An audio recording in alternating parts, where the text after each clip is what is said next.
The recording has started. This conference is being recorded. And if I'm reasonable, sure, that every person that this view, no, someone may have different, their own, one another. That's reasonable. Scriptural Discussion is the Son of Man.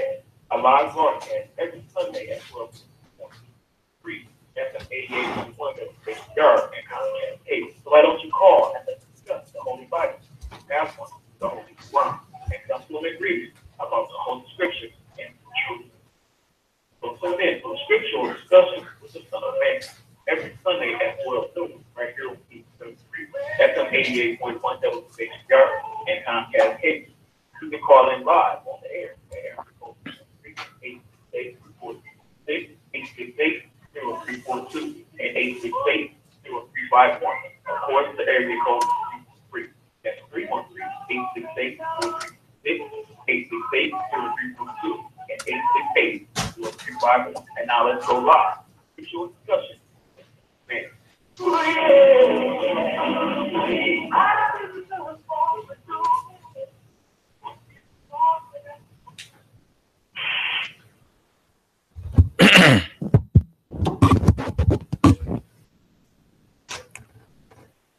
In the name of Allah, the Beneficent, the Most Merciful, the Truthful, and the Most Just, I greet all of you who hunger and thirst for righteousness with the greeting words of peace. May Allah's Salam Alaikum. I want to give this opportunity to those who have disagreements with us,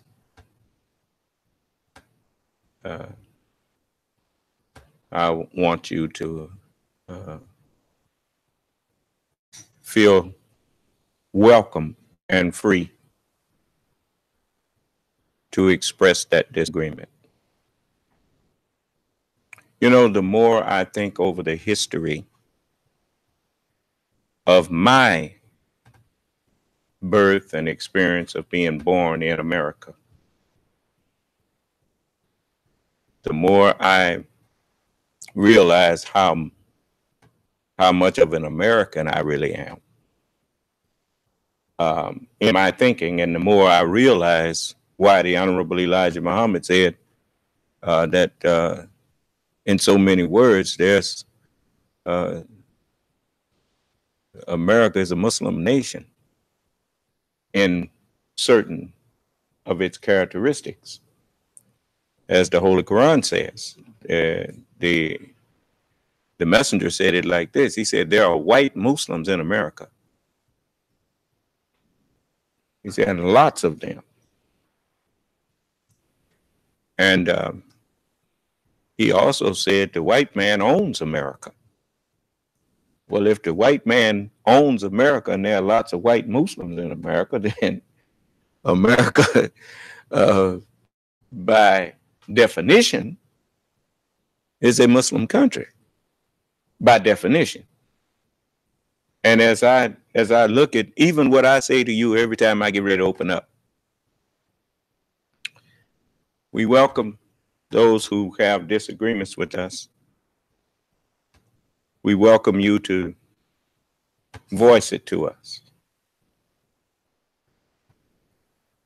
America was founded on the freedom of speech, the freedom of people to question those who they disagree with, who may have some authority that they don't have. But at the same time, the very nature of freedom,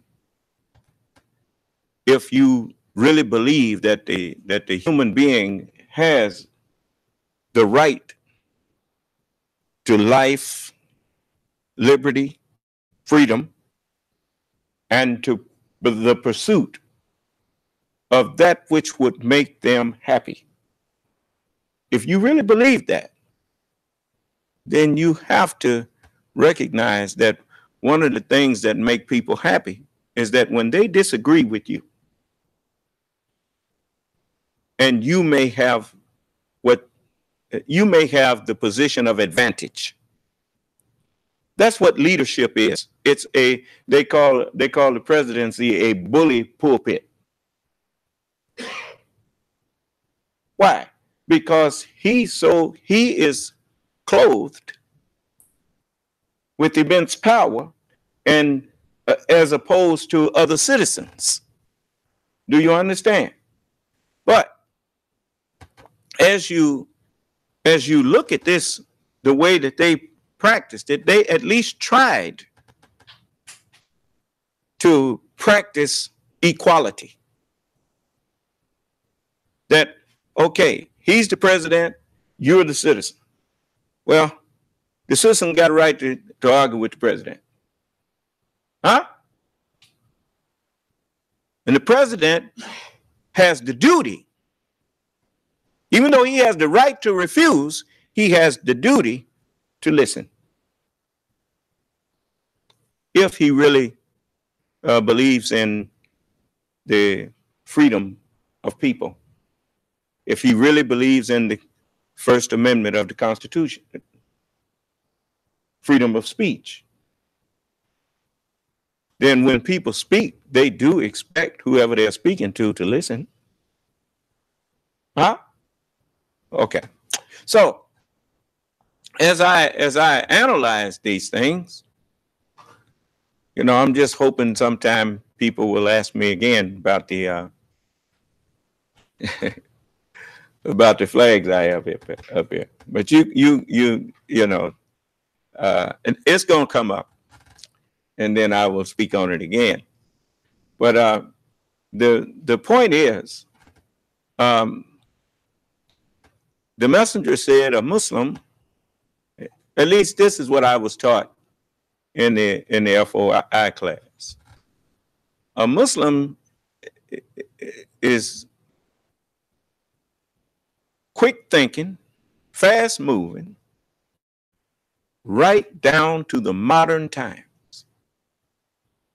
And I don't know if it was Brother Donald or somebody, but you know, a lot of brothers that I was around, they always shared thoughts with me, shared their thoughts with me. And when they was talking, especially if they was in the nation before me, I listened.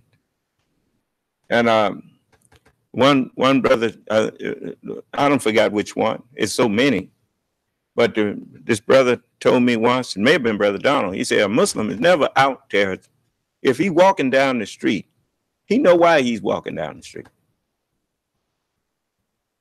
Ain't no thing about you. We just out here. You just out here doing something, and somebody asks you why you doing this, and you ain't got no worthwhile answer. You should know why you doing what you're doing, because that shows that your mind is on what you're doing. Do you understand? Whenever you ever asked me why was I doing something and I couldn't tell you why I was doing it, if I chose to tell you. And sometimes it wasn't none of your business, and you had no business asking about it. But the fact of the matter is, well, ask not questions that the answer to may give you trouble. You better learn the old adage that this world had, that curiosity killed the cat. Yeah, that's true. Only wise men finished the statement with, and satisfaction brought him back. Most people that's curious about something ain't got no business being curious about it, because they couldn't deal with it if they knew about it. So you know, one of the first parts of being a man or an adult, that covers men and women. You know, the reason we say we use the word man, we could just as well say being in charge. But you know, you wouldn't understand if most people wouldn't understand if every time we said being in charge instead of man, people would you know, it would sometimes sound like it didn't apply. But actually, one cannot man what one cannot understand. So when you reach any point in any situation that you are in over your head, when the knowledge that it takes to handle that situation is not available to you in your understanding, then you are drowning.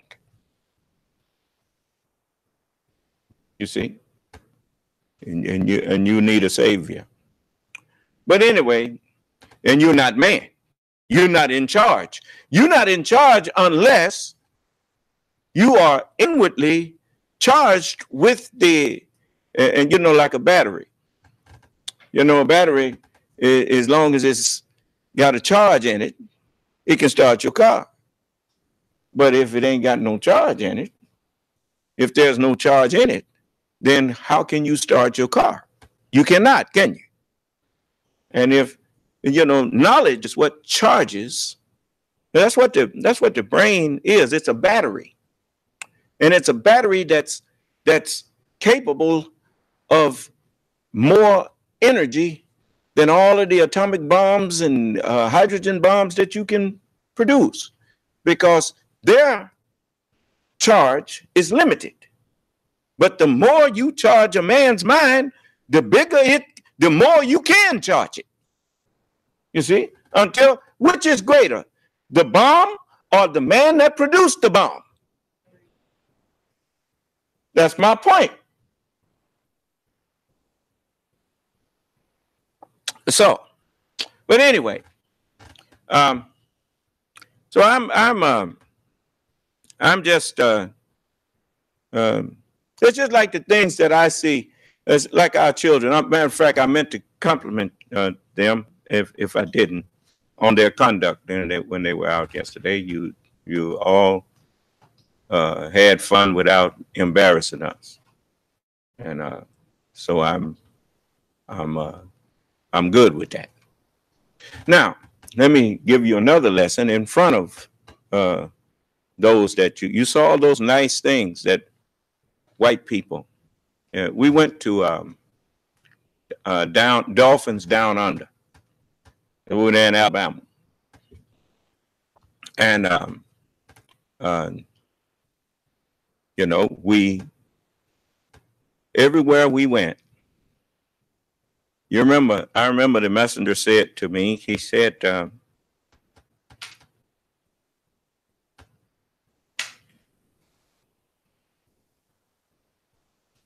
when he was talking about our respecting people, when he thanked the Chicago white people, he said, we want to thank the Chicago white people.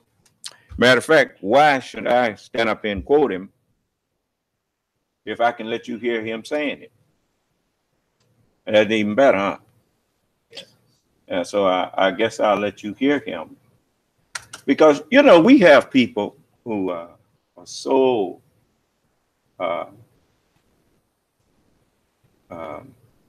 filled with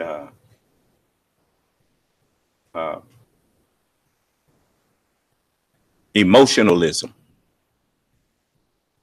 I remember W.D. Muhammad, he spoke on emotionalism in 75 when he was talking about me. He's all of you who can identify a final likeness among us. He said, Allah has not let him live long enough to become a child of knowledge. He is still a child of emotions. He said, but this is a house that was built on knowledge. And men and women of knowledge just don't fall down and cry like babies when the winds of emotions blow. And so, like all children, the reason what makes people emotional is the lack of knowledge. What do you actually mean when you call somebody emotional?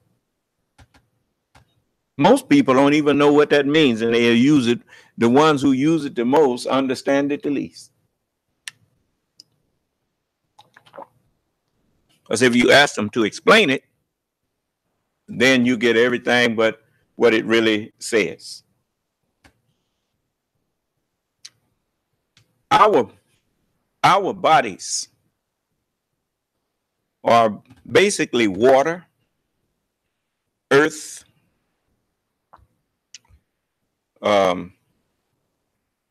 fire, and wind. And we are earth, wind, water, and fire in flesh and blood. You see, now we full of iron and whatnot. Yes, that's a major component of our blood. Iron, nickel, other elements, potassium, and those things. But what we basically are the elements. What the brain is, it is the control seat. And knowledge is the controller. The more knowledge we have, the more we keep these elements inside of us under control. Likewise, when you look at a hurricane, a tornado,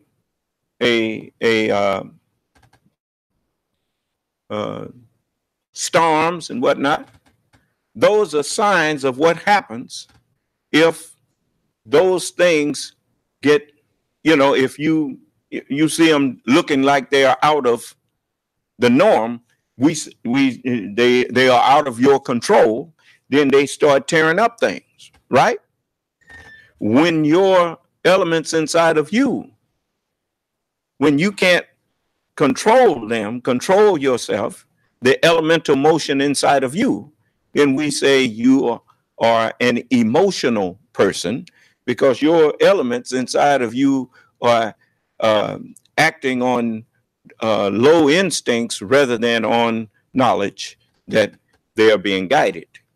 Just like anger, when you get real angry, and then that anger translates into a deed based on anger rather than based on the need for that deed, then you acted emotionally. Do you understand? And so in other words, the tail was wagging the dog instead of the dog wagging the tail. You see, it's okay to fight if that's what it called for. It's okay to do a thing if that thing was called for. But if it was just an emotional outburst, well, then you lost control. Do you understand? And so we don't want to be emotional. We want to act based on our knowledge. That's why, as I was telling you, I mean, I could care less about a man getting on the TV calling black people, if he's white, nigger. If he said nigger to me, that's I understand. I would get on him. I would say, oh, and the more he did that, the more it would make me understand what kind of person I'm dealing with. And a man who insists on using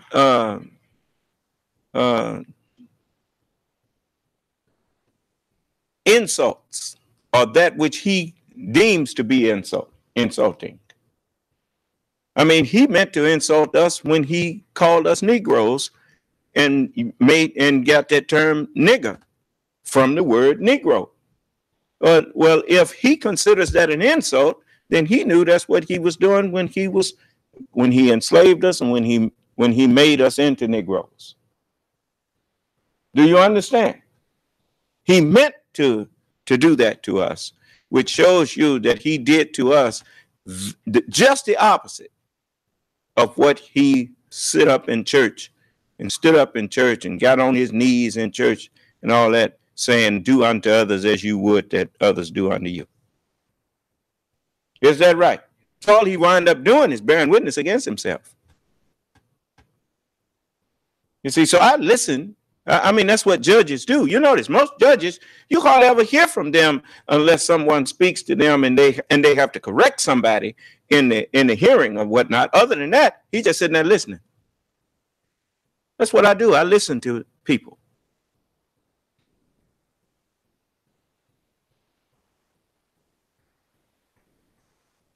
And understand something. If you can't understand what you're listening to, you can't listen.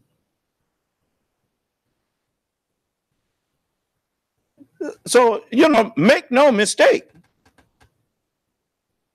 He that's from above, and I am from above you. That's why I can speak on the scriptures, and can't none of you all offer me no help to do that. Because it's Greek. It's Greek to you. Even if you speak Greek. That's just another way of saying I don't understand a word of it. When people say Greek to me, say that's Greek to me, they mean they don't understand what it is that you saying or what they looking at on their paper. You see? So this is what I want our young people to learn.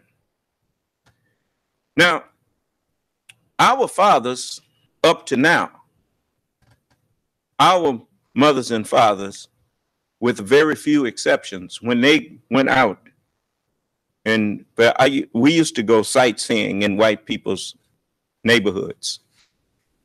And, we'd see all those nice, beautiful lawns and beautiful sidewalks and just beautiful houses. And all of the houses basically were on the same floor plan. And everything was just, the color scheme was pretty much matching. And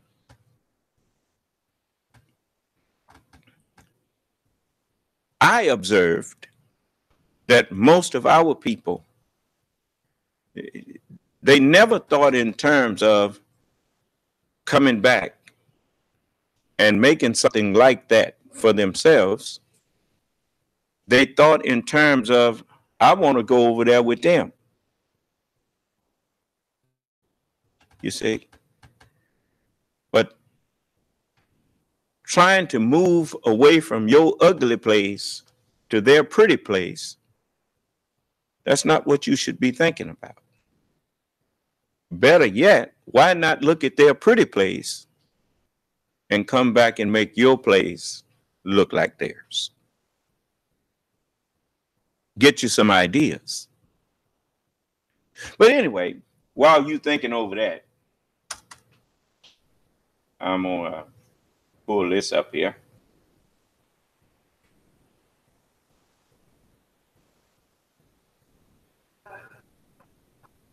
Great ground on the next one. I'm not saying that I am.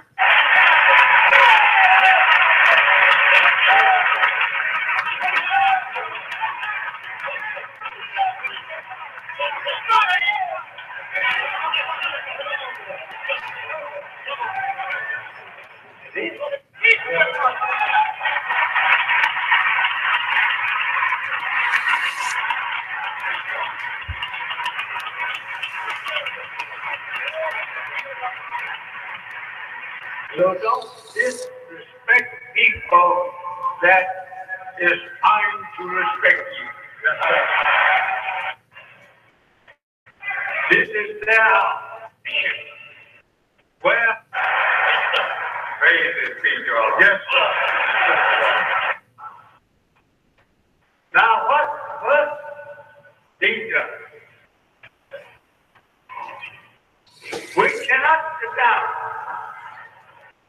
We cannot lay down. Yes, sir. We must get up. Yes, sir. And go to work. Yes, sir. Praise be to God. Yes, sir. Now, I want you to pay good attention to what the one that I said I was following. That's why you want to know why you find me every time I'm either working or I'm at home. It's because he said that we can't sit down or lay down. He said we got to get up and go to work. When you say you're free, that is freedom to go and get to work. I hear you all the time talking about, well, I'm going to put a petition in for a grant.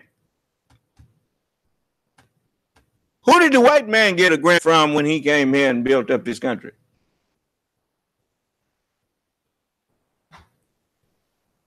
He wasn't running around here looking for no grant. He ran around here looking for some tools and stuff to get to work with. And when he couldn't find none, what did he do? He made him some.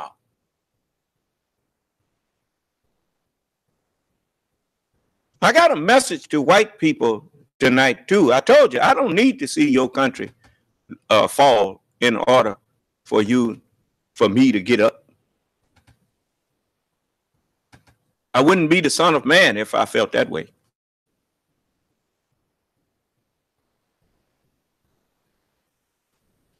But I told you, the same way that I was a baby in my knowledge, it was nothing I could really do back in 75 when I saw that people who didn't care about the Nation of Islam was in positions of power and they were doing things. When I spoke up about it, they wanted to put me out the temple and that kind of thing. When I started saying things that I saw that was not right. And, I even told the captain, I didn't talk about him behind his back. I told him to his face. I said, y'all don't care nothing about us. And me and him had that conversation. And, I'm not going to get into the ins and outs of it, but I was always that kind of person. If I didn't agree with something that you was doing, I told you. So, I didn't agree with W.D. Muhammad. When I was, ask anybody that knew me back then when I was working at Shabazz restaurant. I was waiting tables. And when brothers would come in there that was following him, and they said, brother, I didn't see you at the temple. I said, I can't follow that man. What, all of a sudden, because he take over, now you going to say, I'm not a Muslim? Simply because I don't follow him. When that man is not to be trusted, as far as I was concerned. And then he's trying to change the teachings. And on the slide, say things about when I say on the slide, I mean, want to try to undermine the messenger's teachings without you realizing that's what he was doing. Do you understand? And so I spoke up, and a lot of them call it. His name was Harold 10X when he was out there on the West Coast. And then he changed it to Rushadeen. Then he became Khalid. But I knew him way back then. And, they was all in student ministers class and all of that. They was, they had their own agenda. And it came out later that they all had their own agenda. That's why it was so easy for them to stop teaching what the messenger had taught us, because they didn't really believe what the messenger was teaching. You see? So if any of them hearing me now, bald head Khalid, that's who I was talking about. Yeah. You ain't no saying you getting no wind in your jaws at me, man.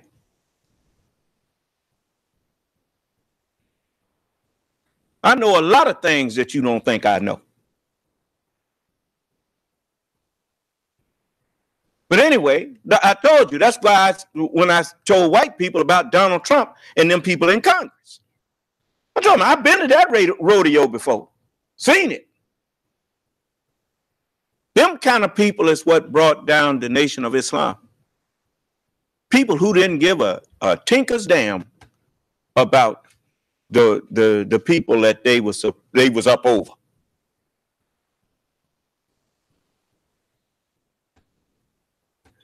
And so since people in the nation, the people who was in the nation, didn't rise up and tell them boys, y'all ain't gonna do this. Well, the nation failed. Because the people who claimed to be believers, when they were tried for that belief, they failed. They failed to stand up. They failed to say, no, mister, this ain't going. It wasn't up to white people to defend the Nation of Islam. It was up to black people whose it was. And since you didn't stand up and defend it, people who look like you, devils who looked like you, tore up your house. Now, the same thing is happening to America. People who got white skin just like you, they don't give a damn about you. Okay. Now, I want you to hear this.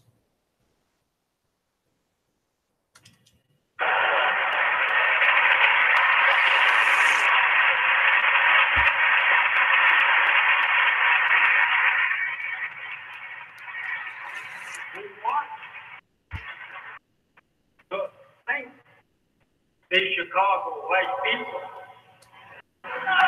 for making it possible for us to obtain the country club, for making it possible for us to get in such position where we can prove ourselves worthy of this position. Yes, sir. We thank them. They have did us a great favor. Yes, sir. I don't think that we have nothing to do but to honor and thank them for putting us in such position. Yes, sir. This is their house. And we're here teaching the truth. Yes, sir. They're not objecting to you teaching the truth. As we have white Muslims in America. And lots of things. We have them all over the world. Yes, sir. And they recognize and respect. Go ahead. You must recognize and respect it. Yes, sir. Yes, sir. Now, we was in that. Did you see any of them flipping you the bird or any of that? Huh? When you went to their place, what's the name of that down under? What's the office there to get your tickets? You know, how did they treat you? I didn't hear you. Was anybody sneering and jeering at you?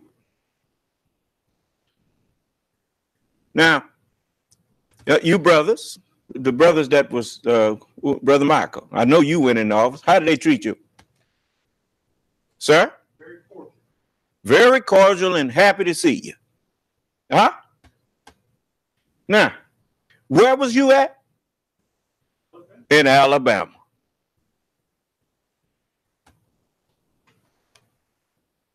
People treat you like you act. How would you like it if somebody was walking around in your house acting like it's theirs and they was a guest in your house? Huh?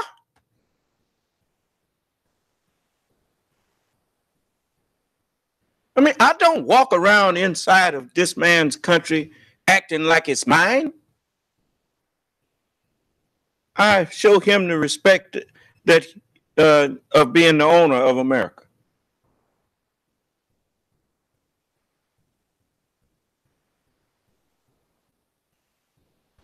And they recognize the fact that I'm not full of envy for them. I don't envy white people. What I do is I admire the good that I see. And I said, we need something like that in our community.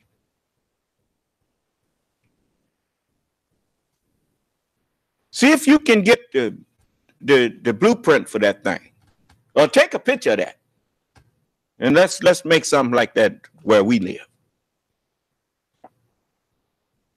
Nobody wants you making plans to move into their house. You come visit. I like this room. I think I want to move. Say, hey, get this fool out of here. Is that right? Where you come here trying to move in my house, man? Get out of here. Is that right? But if you say, hey, let me get that floor plan that you got, man, this is a beautiful home. You say, yeah, I'll see if I can get that for you. We've been going about everything the wrong way. I don't take our children out there for them to envy white people. I take them out to broaden their scope, hoping that they will, and that's what I'm telling you now. I hope you got it in your mind that now you see that the things that I'm telling you that we could do, other people already doing. Don't listen to no beggar unless you want to become one. The key to being successful, young man, young men, hang around successful people that look like you. Because if you just hang around successful people and don't none of them look like you, all you do is develop a bad opinion of yourself and your people.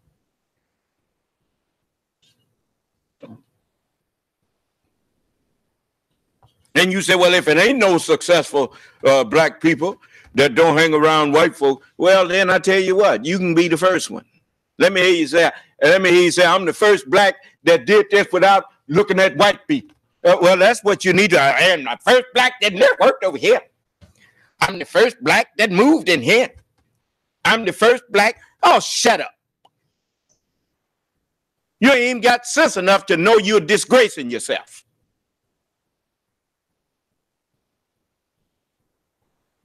Can't wait to go where you not wanted. Who wants somebody that don't care nothing about their own people? Even a fool got sense enough to know that if you don't care nothing about your own family, I know good and well you can't care about mine.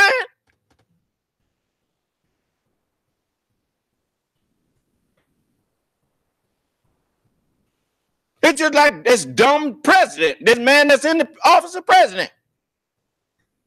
That man stopped caring about America when he couldn't misuse the banks no more.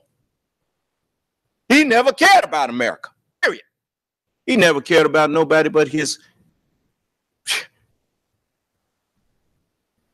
half crazy self.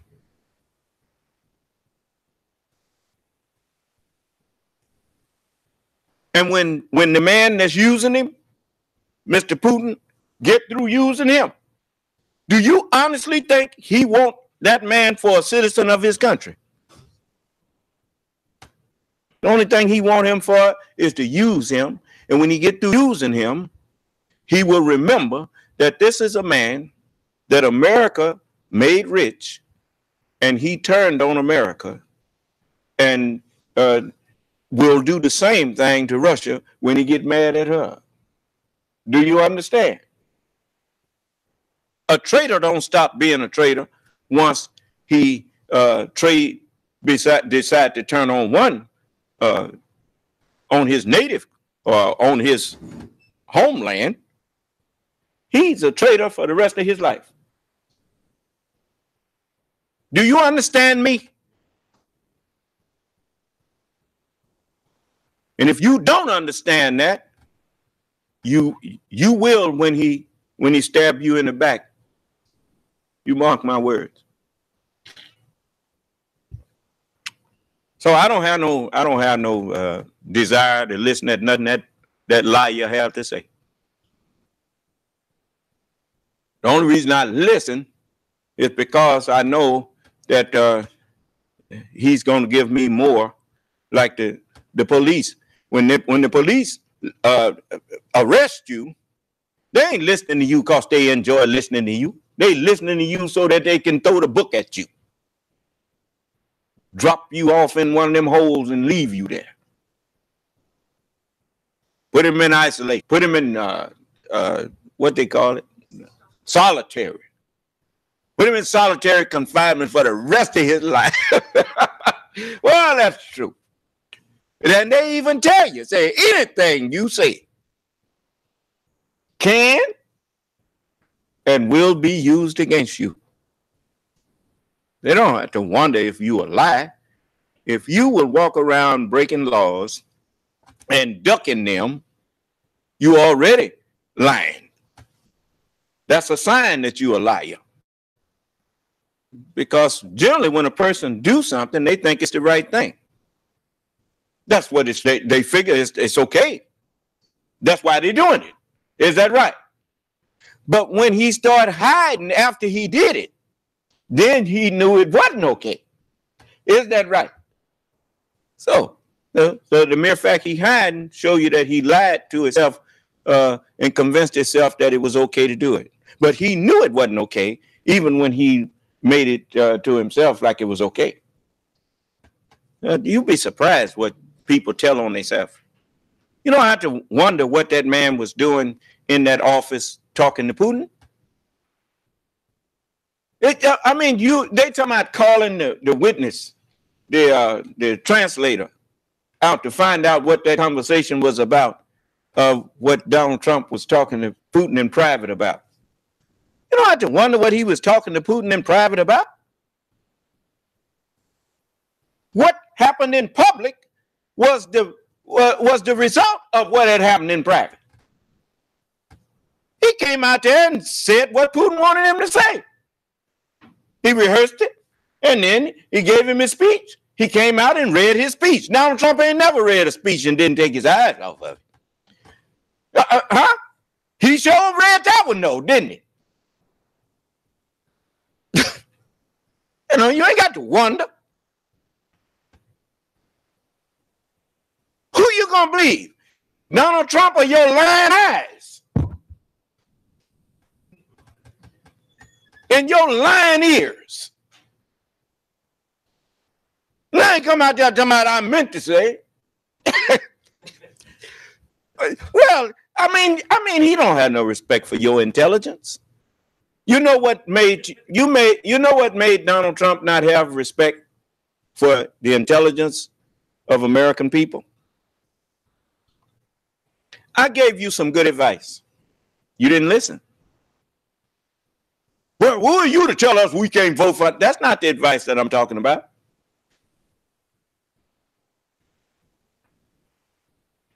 Donald Trump told you that the election was rigged before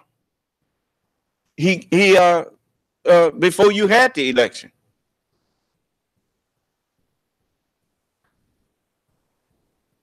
He said, if I don't win, it's rigged.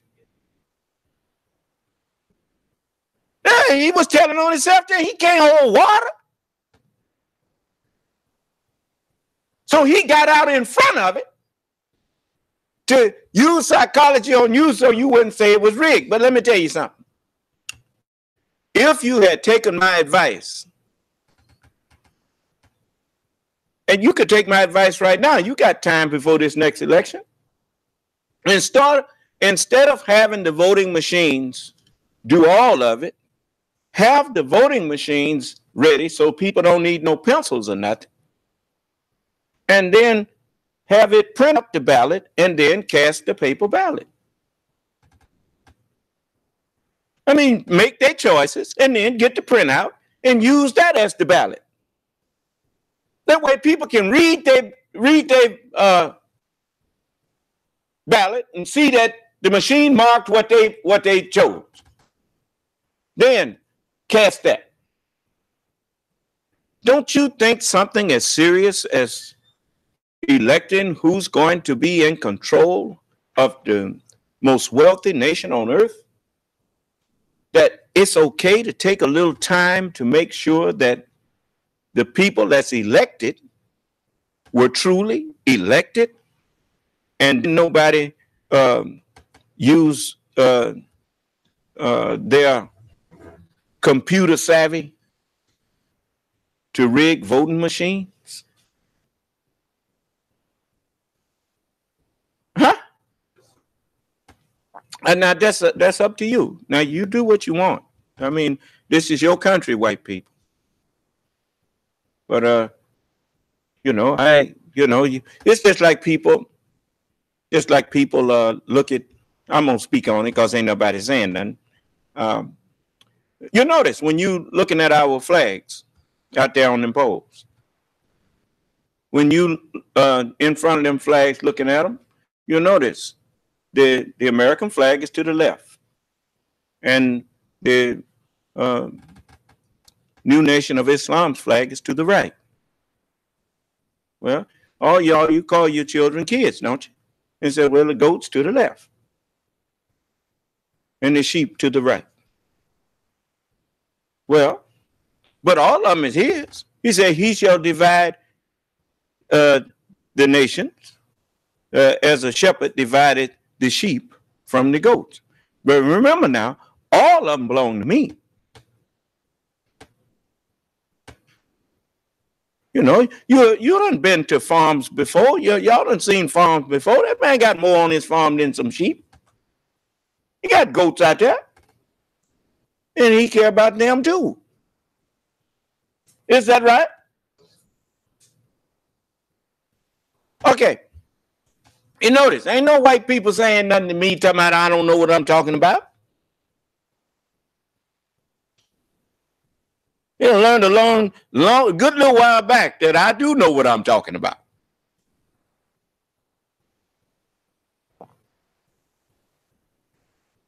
You know, I haven't really put those flags like they belong. Because I know that you would get offended. But you've already taught me how those flags belong. White people taught me how them flags belong when I was in elementary school. It's I pledge allegiance to the flag of the United States of America and to the republic for which it stands, one nation, under God, indivisible. That's very important, the way that's worded. If I ask you, who made the sun, the moon, and the stars? Who made them? You go to church and ask somebody that, and they would tell you God did. Then that's what the American flag should be, under the sun, moon, and stars. You see? Because they said it. One nation, under God. Ain't no doubt about who put the sun, moon, and stars out there.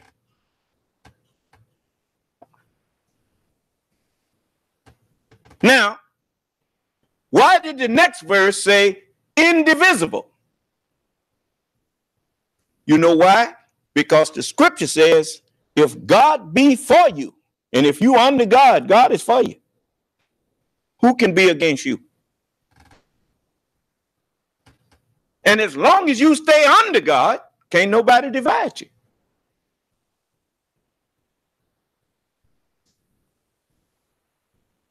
You got off from under God. That's how they divided you. You don't even know the real reason why it was so imperative and so important that the founding fathers, remember now, if you read the way that the Constitution reads and the things that's laid out in it, just like these people talking about they didn't want to live under Sharia law, when they didn't realize that everything that's basically the way the Constitution is written, that is the law of God. And people didn't create that. They remembered that.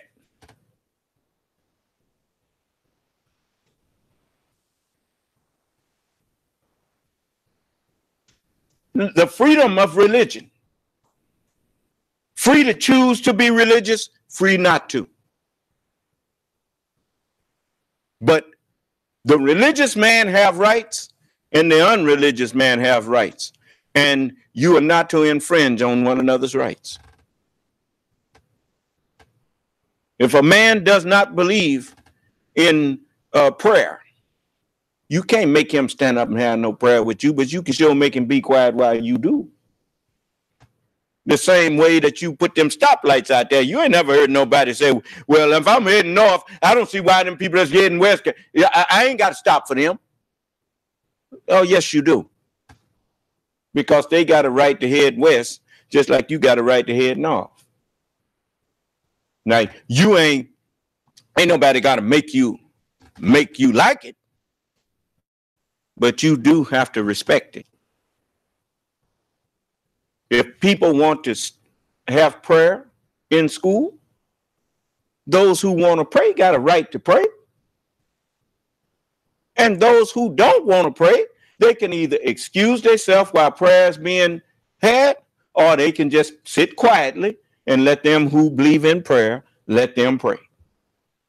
That's common sense for a sane person. See, I ain't getting no argument. So you notice why I don't get no argument from nobody no more. For the same reason that 1/2, 1/3, 1/6, 1/7, 1/8, 1/32, 1/64,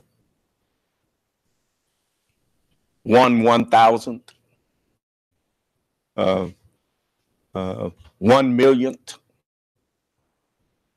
1/1000,000,000, 1/1,000,000,000,000.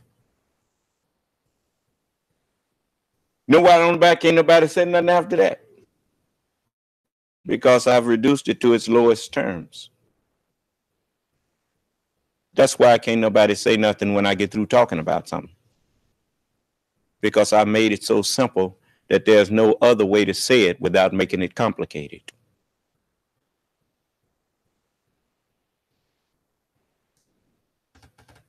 And for me to be able to do that shows that I'm the best knower. It don't show that I'm the only knower. It shows that I am the best knower. You see? Now, white people, while you notice every time Donald Trump speaks, he evokes emotional responses. He does not speak to your sense of reason. He speaks to your emotions. You know why? Because if he speaks to your reason, you would realize that he got nothing to sell. He got nothing to really share with you of substance. But as he keeps you stirred up emotionally, while you are acting on your emotions, you're undermining your own country. You're setting yourself up. You're setting your own house on fire.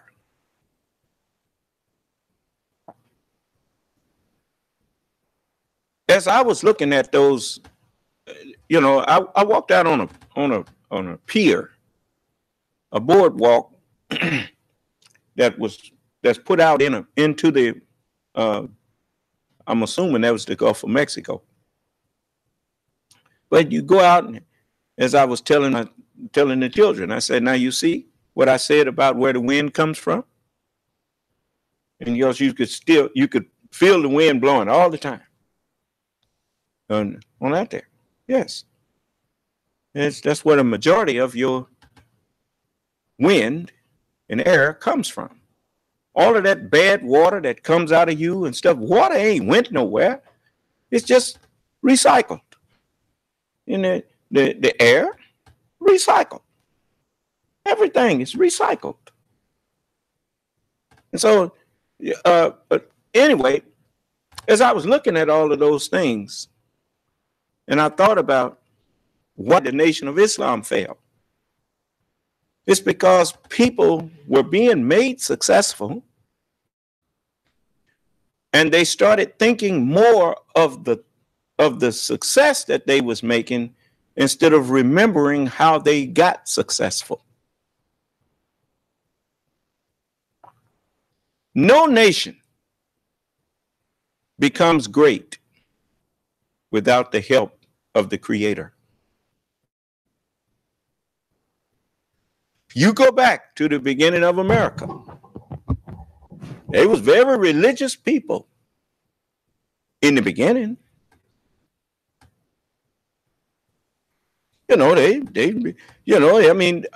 Allah winked at their ignorance, as the scripture says. God winked at ignorance.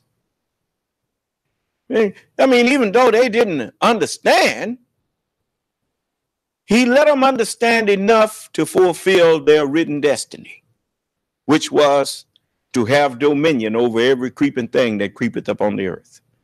And they never forgot about God while they was doing it. Do you understand? They would even pray when they was going out on a campaign of conquering. They would pray to the God who had gave them that order. Do you understand? I'm trying to show you something. Trying to show you why you're not going to win against me. If God be for you, who can be against you? When God was for white people to be over this earth, no one could stand and win against them. Now he says to you, behold my servant, whom I uphold.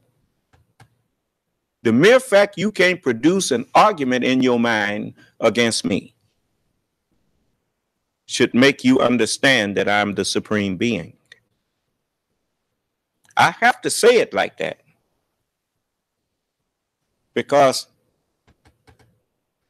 if I am the supreme being, that's one way of proving it, that I stand up and say things that no other being would dare say. And you wouldn't let them get away with it because if they not the supreme being, it ain't no way they gonna get away with saying that.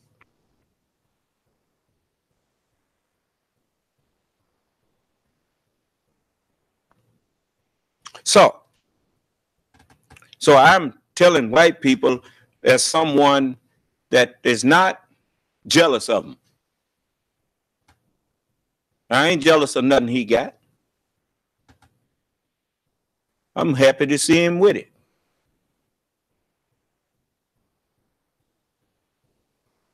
But he forgot. This is what their problem is. They so busy being emotional that they about to lose everything while they having an emotional fit and on an emotional high.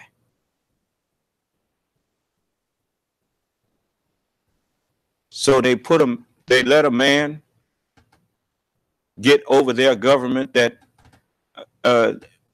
just, I'll say 20 years ago, 10 years ago, wouldn't have even been able to occupy space on the same stage with a candidate for president.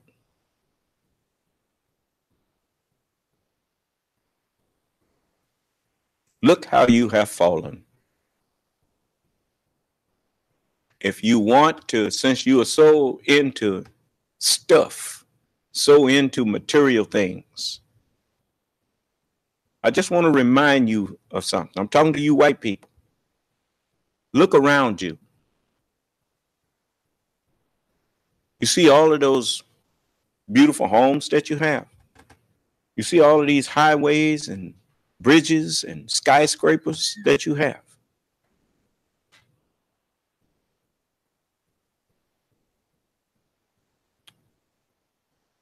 Remember how you got them. You didn't get them by fighting each other. You didn't get them by looking at a man who looks like you, who happens to be a man that is in a Republican or Democrat party. You didn't see each other as enemies. You saw each other as the opposite side of the same coin. That's why every president, whether he was, I'm just reminding you, I know, you know, a lot of you all may be angry at me for talking like this, but you know, I'm talking to you like I would hope that you would be talking to me if I had a great country like this and was about to lose it.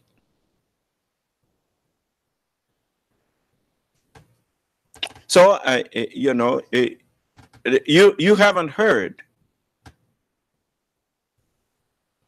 this man that, I mean, it's he. If you hear it now, you know it's only because he heard me say it. But you've never heard him stand up and get ready to address the American people and say, "My fellow Americans."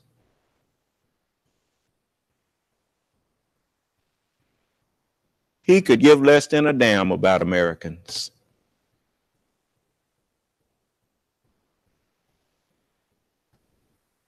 But, and you've also saw, you remember I told you he reminded me of my little brother who's always jumping up in my face and jumping up in his big brother's face, talking crazy, calling us out our names and all that because he knew Daddy was going to protect him. And he knew we didn't want to hurt him. Huh? But when he was out there on the street in front of somebody who was, wasn't thinking about him, he punked out. You'll notice he got up and he read an entire speech almost without ever looking away from it when he was in front of Putin. What does that say when someone is reading a speech? It says they have respect. Either they have respect for themselves for writing it, or they have respect for whoever wrote it. Is that right? Now, you know he didn't write that speech. Huh? I mean, I'm just telling you. I mean, you don't have to. Look, people are as transparent as glass if you have eyes to see and ears to hear. Ask the body language experts what was his body language by the way he was looking at Putin with a stern look and nodding his head every time Putin said something, as he nodding in agreement. And even when he was asked about the turning over, getting Putin to bring them 12 people back that was indicted, he didn't say nothing about it. He didn't say, "I think, Mr. Putin, you need to do that. We have that." No, he said, "I'm going to let Mr. Putin answer that question." But the president of the United States is going to let the president of Russia answer whether or not the people at the Justice Department of America ought to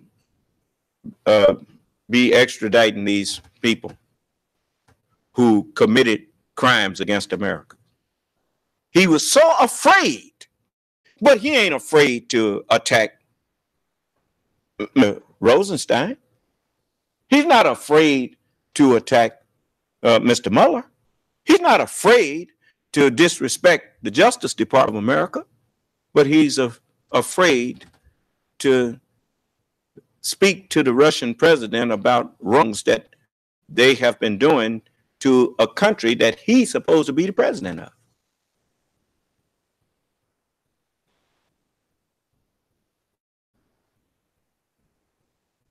I want to apologize if I gave you the impression that I thought it was funny when I was, it's not funny. It's not a laughing matter. It's not a joke.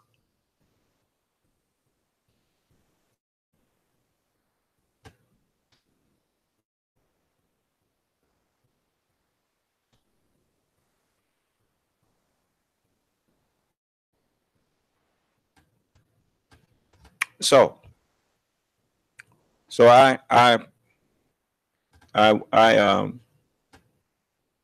tell the people who try to protect you, who trying to protect your nation in the Justice Department, the FBI. It's like people, they don't even understand what the FBI is about.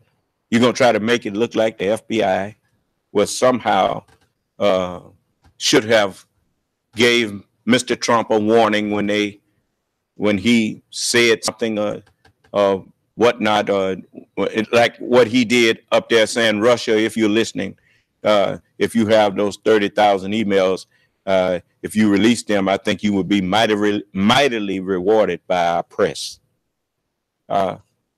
Here, the traitor is trying to make everybody complicit in his treasonous act.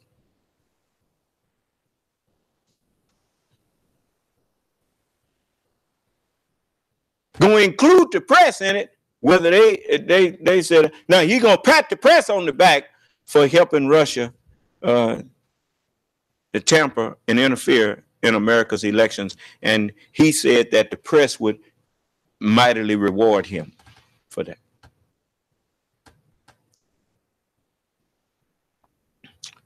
You say, well, why didn't the FBI warn him about that? That's not what the FBI does. They don't warn you about your acts that may be against America. If they do that, they would never stop anyone who was actually meaning America harm.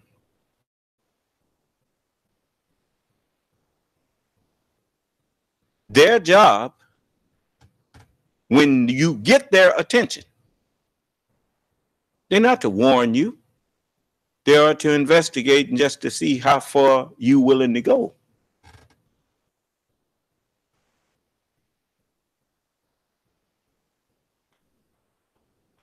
And if I was not who I claim to be, that kind of thing I would not know. I wouldn't understand it no more than you. And I'm not going to keep on going through this with you. But I'm trying to get you to wake up and recognize that you got snakes in the Congress, and you don't have to wonder who they are. They done already put their name on a list. It's called the Grover Norquist Pledge. All you have to do is go in there and get every one of them that's on that list and tell them you out of here.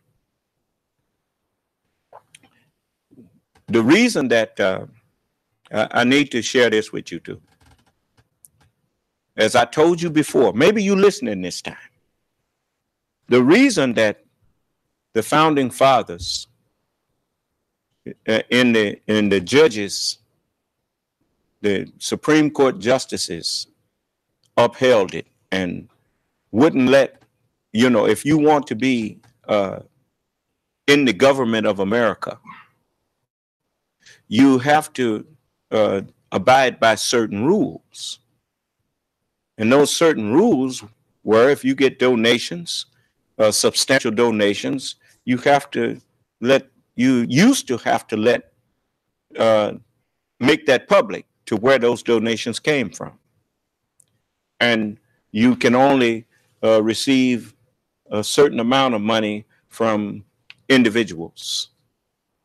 And, they used to watch that very carefully, because that's part of the trials of being president or becoming president. Not able to, even your own money, they used to put a limit on what you could put in. Because they want you to be able to convince people that you are fit to be president. And so you can't let a man buy his way in there. He got to talk his way in there.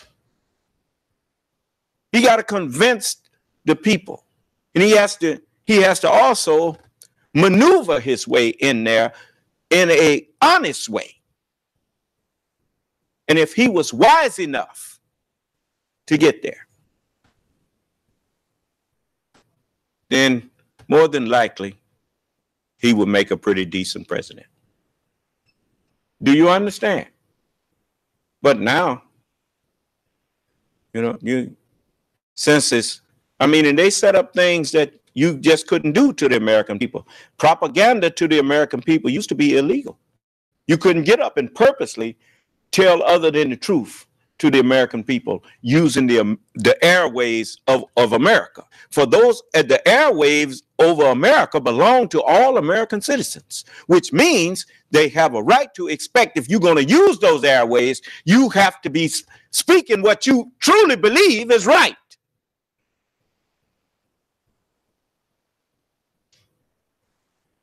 But look how you have fallen.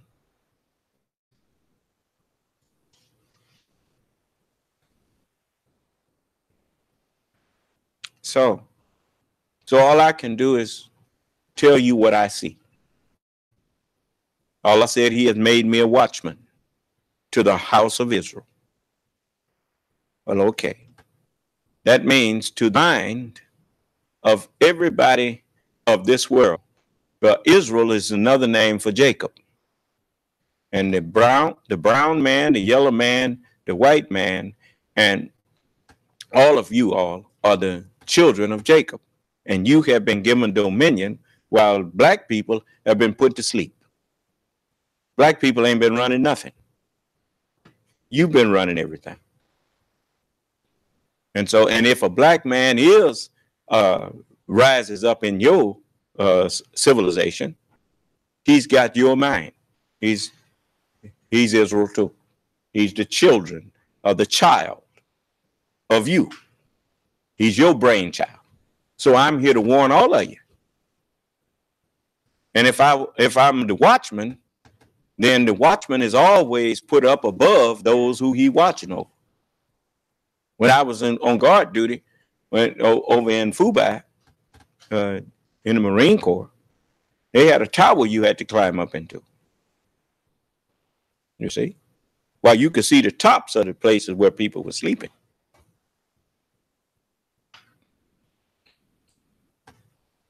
Allah has made my mind much more on a higher level than everybody else's.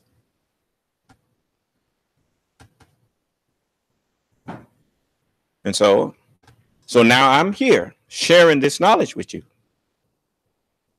You can benefit by accepting it and acting on it, or you can ignore me.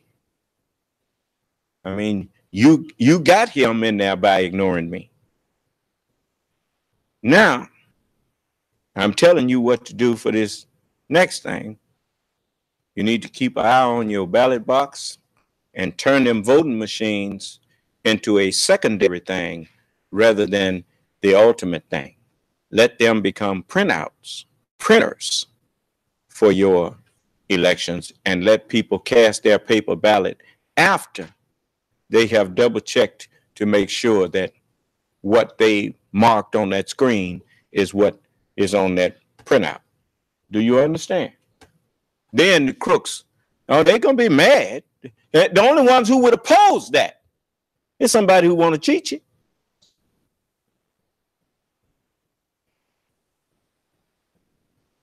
You ask the paper company, would they be angry? No, they wouldn't be angry. They're going to make a little money off of that. Every time voting come up, it's going to be some extra paper sold. But if all it's going to cost is a little more paper and a little more time that somebody going to have to take to count the ballots, at least when you counting the ballots, you will know that you counting the true votes of American people instead of what some hacker done got in there and programmed them broke voting machines to do. And make no mistake, anything that's electronic can be rigged, because Fire ain't loyal to nobody. No, sir. You see? So. So yes, someone.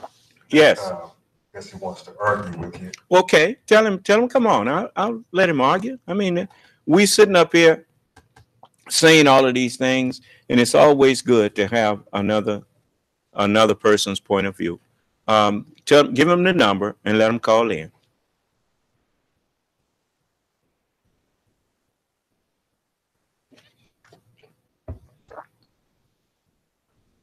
As I said, everything I say is a reason for saying it. If you just out there just talking off the top of your head, then you're not willing to discuss what you say with people. Tell me something. When you learn to do math, just tell him I'm waiting. I'll stop. Whenever he come in, I'll stop talking, and I will listen to him. Just tell him how to unmute his phone and everything. When you was in school, how did you learn how to do fractions? When they gave you, say, 50 100ths, did they take you straight to 1/2?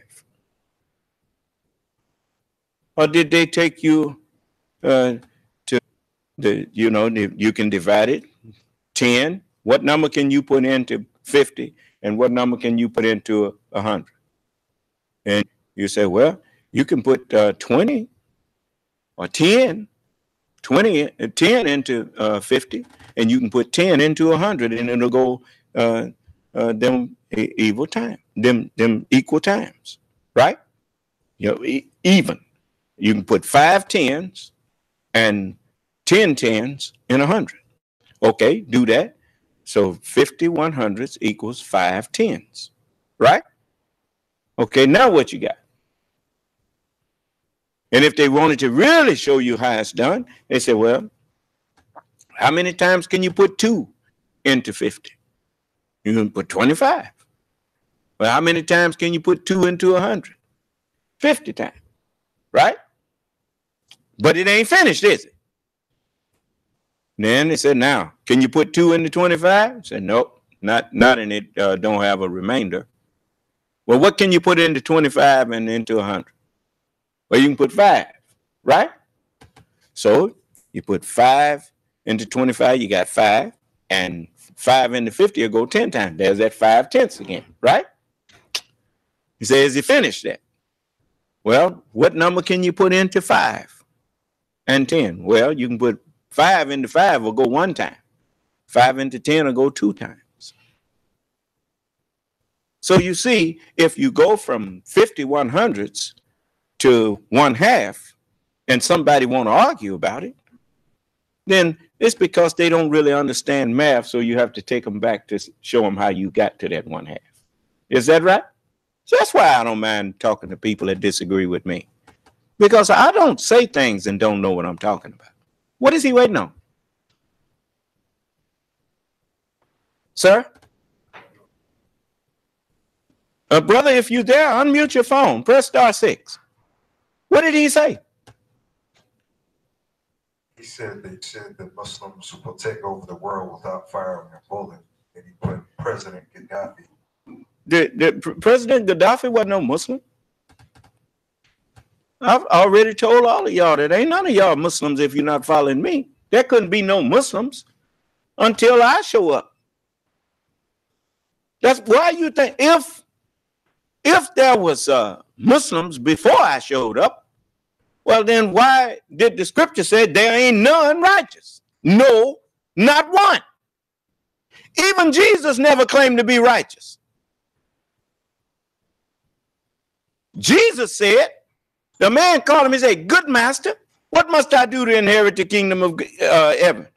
And Jesus said, wherefore callest thou me good? There is none good but one, and that is God.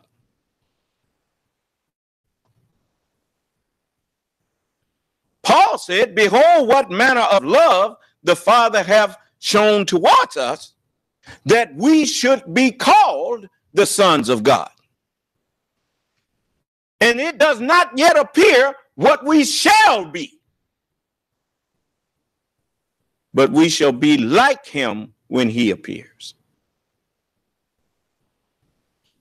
Ain't no righteous people until I showed up, because nobody understood the instructions in righteousness. How can you be righteous if you couldn't follow the instructions? And if you could follow the instructions, then that makes a lie out of the book. What you need an instruction in righteousness for if somebody already following the instructions? Then don't need no instruction. You just say, follow him. Is that right? So you see, talking about Muslims going to take on, the Muslims ain't never been out of control of the world. Why? Because everybody who's been on the planet been submitting to the will of God, and God's will was that the white man have dominion. And he told him to go and subdue the earth. That's why the white man in his history book, he tell you that he had a manifest destiny.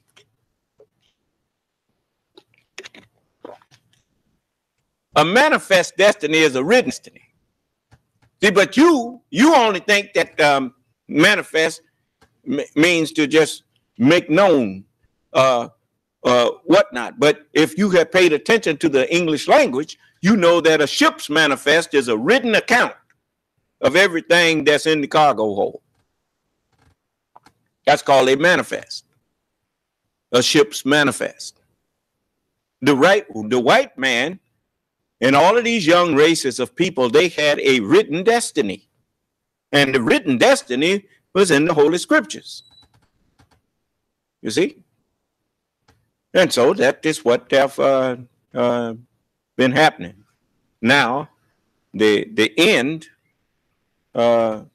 is the black man. We were the first new man. There was no man before us, so we was new to the earth. And now the black man is the last new man. And that's me.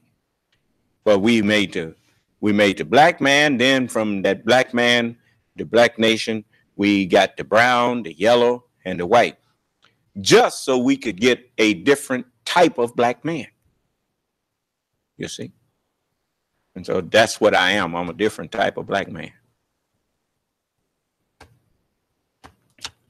I'm a different man, period. Ain't no other man like me, and I'm making others like me now. All you have to do is keep coming to class, and pretty soon you will discover that you are less emotional and you are more thoughtful. You see? I'm here to change your way of thinking. And by changing your way of thinking, then I'm making you a new person. You see? Behold, I make all things new. You see? So you heard the Honorable Elijah Muhammad. He set the stage for what I'm doing here by reminding us that it ain't white skin that he's mad at. That's why he said, honor and respect the man. He said, because when you honor him, you are honoring a ruler. If God gave way to them to rule, then you are honoring a ruler. You see?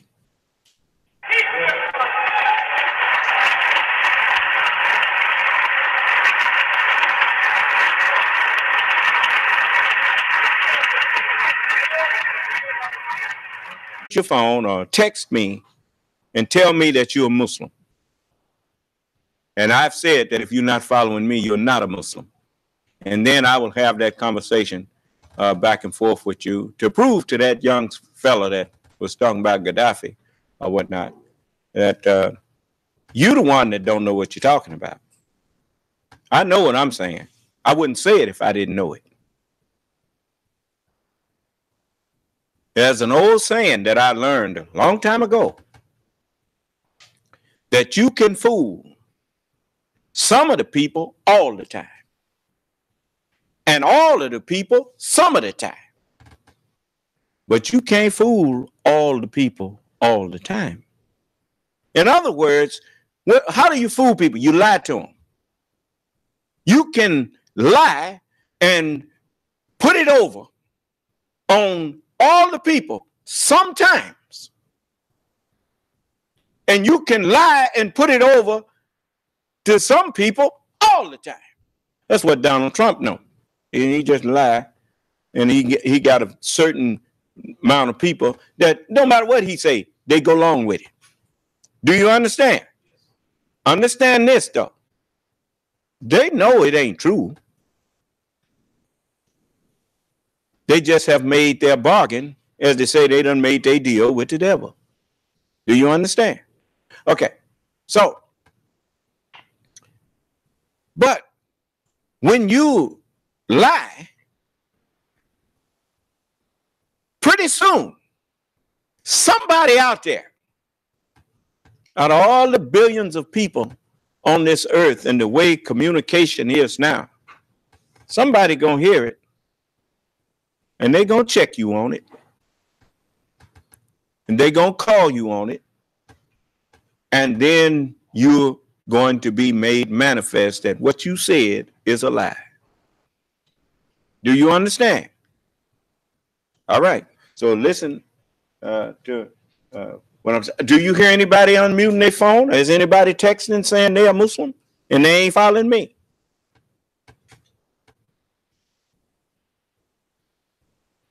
Allah commanded everybody that when he put his spirit in me and completed my mind, he commanded everybody to submit. Well, you say, well, he just said to the angels, submit. And he also said to the you, bow down with those who bow down. That's what he said. When it is said to them, bow down, they bow not down. It's written. I was told you was going to reject me. I know that. But I was also told that when I see you again and you try to come back when the chastisement get on you, that I will say, because you reject knowledge, I will also reject you. Yeah. That's right. Oh, you remember that? Yes. We have a comment from Eli Muhammad. Yes. And he says, I thought the messenger said that after him, there is no need for another. He was the last. Well, you thought wrong, didn't you? You see, you've been listening to people who wanted to rob you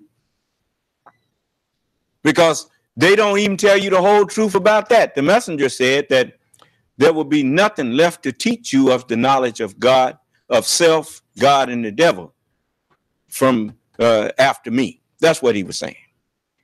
And don't nobody need to be taught who God is and who the black man is and who everybody else is, because the messenger taught everybody where they came from. The brown man know he came out of the black man. The yellow man know he came out of the brown man. The white man know he came out of the yellow man, and that the black man, it all started with him. Ain't nobody arguing that. So I don't need to teach you that. I'm just bearing witness to that. And as far as who God is, the messenger said, who is the original man?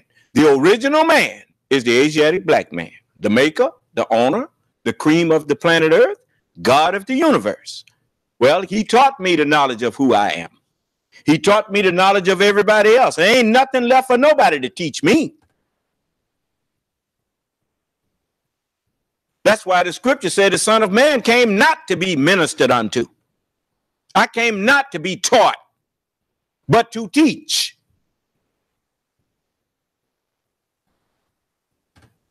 So where you thought that the messengers of God was all speaking to you, the members of the head don't speak to the body. The members of the head speak to the head.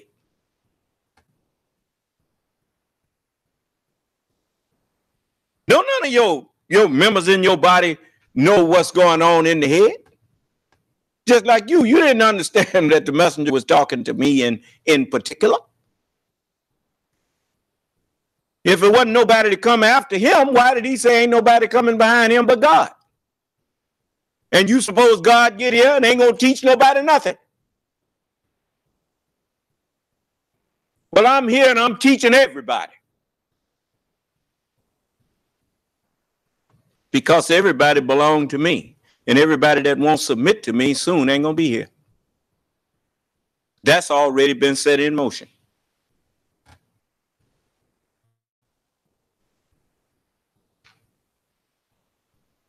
Oh.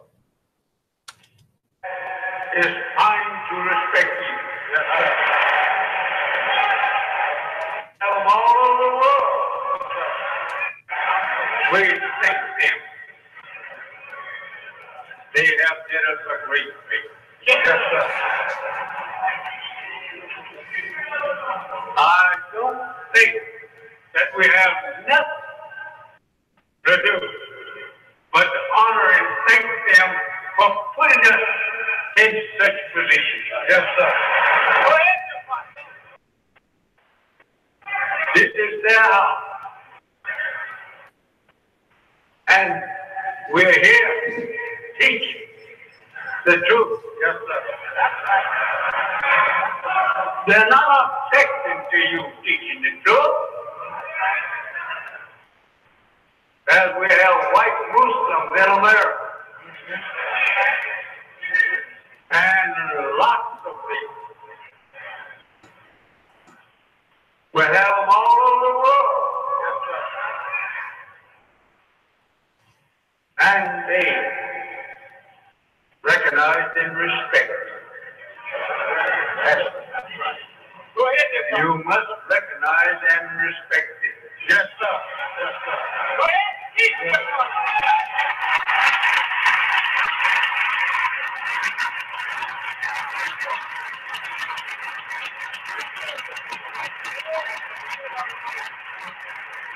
You don't disrespect people that is trying to respect you. Yes, sir. I remember the last time that I was out at the airport. They let me and my followers get on the course. Now I remember that flag is still flying over America. Yes, sir. Honor and respect the man. Yes, sir. Because he still has his flag. There's much that can be interchanged between them and us. In that way of respect. Yes, sir. We don't have to get up to try to make fun of them just because. Now you see that I took to heart what he said. I raised my, and it's mine. And I recognize I'm in his house. And I make sure he see that I show respect for his flag too. Huh? We rode by quite a few police while we was there. Didn't no police officers stop us and harass us. They saw on the side of our bus, Muhammad's University of the New Islam. They saw our flag, and they also saw their flag next to ours, where it belongs.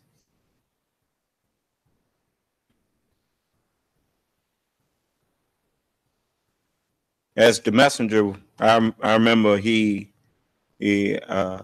told the government once, he said, "You will always find us to be peaceful citizens of yours." Ask the Jefferson County Sheriff Department how many times they done had to come out because the Muslims was making trouble. He will say 0.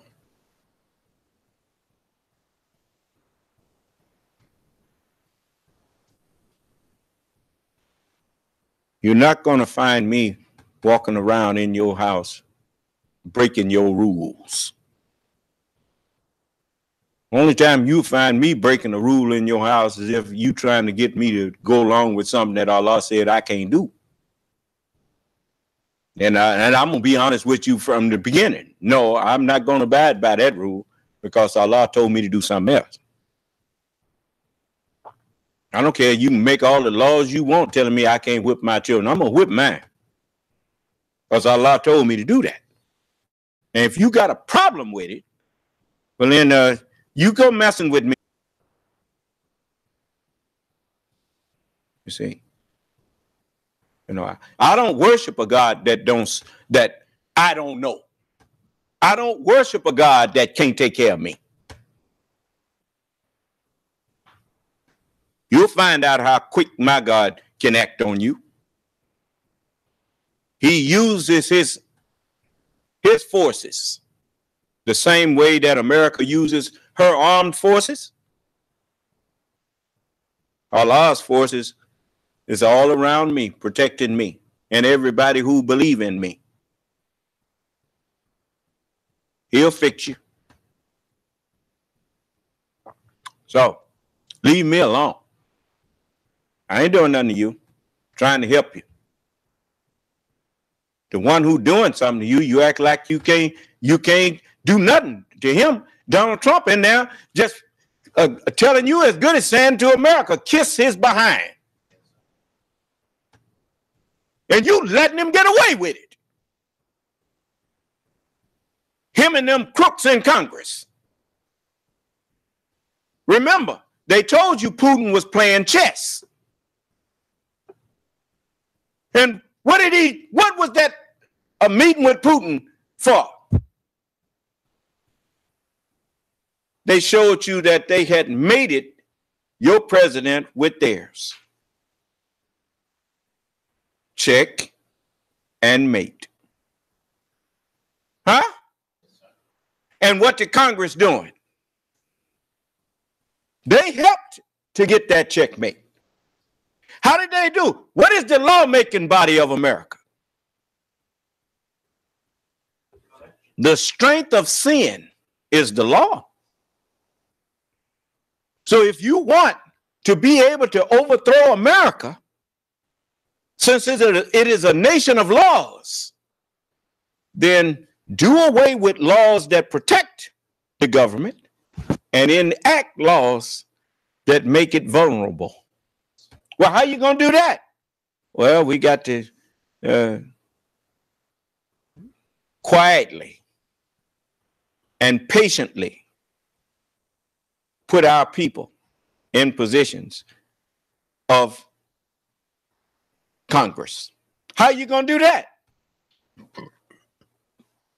Well, the first thing we got to do is, one of the first things we have to do is we have to start defunding education. Because you can't, no matter what you want to do, if the people's minds are awake and thinking, they're going to see you. Turn the light off in their mind. When you notice most break-ins take place at night. Do you understand? Okay. So that's a physical truth. That also is a spiritual truth. You cannot, that's just like, ain't nobody going to come in here and try to break into my mind because they know the lights is on. They'll come up to you outside of my class and try to put all their arguments up. You notice, no nobody come in here and try to argue with me no more. Why? Because it's lights in every room. Don't make no difference what subject matter they go to, the light is on in my mind. And I'm ready for them. So they playing chess. They putting their people in Congress, buying Congress. Sign the pledge, you get to govern. I mean, if Grover Norquist tells them that they can sign the pledge and they will get to govern, well, what make him able to tell them they're going to get to govern? That's just that's code language for you sell out your country and we'll help you maneuver, sell out the country. Or either them sleepers that they had over here that grew up in America, but actually are agents that were being trained, like this woman they just caught, and selling sex for giving sex for being getting information on the government, in the government and stuff. She there over here to undermine the American government. Now, you say, why you keep on speaking up for America? What not? The messenger said, I could go into Russia today. He said, but I respect the American government, and I will not go to its enemies seeking help. I don't need them. Well, if he don't need them, I don't either. I agree with him. So the Mr. Trump don't agree with him, and then people in Congress don't agree with him. They think it's all right to go over to Russia and aid them and get aid from Russia against America. Huh? All right. Now, if that ain't so, all they have to do is unmute the phone and tell me that I got it wrong. But from what I see, I don't have it wrong. I got it right. So they put their people in position. They bought up news channels. CNN used to be one man. What was his name? I don't forgot his name, but he sold it. He sold CNN after it became a well-known, trusted news organization. Then it didn't belong to him no more, if it ever did. Ted Turner. You see? See, the thing that you have to be careful of as a patriotic American, when you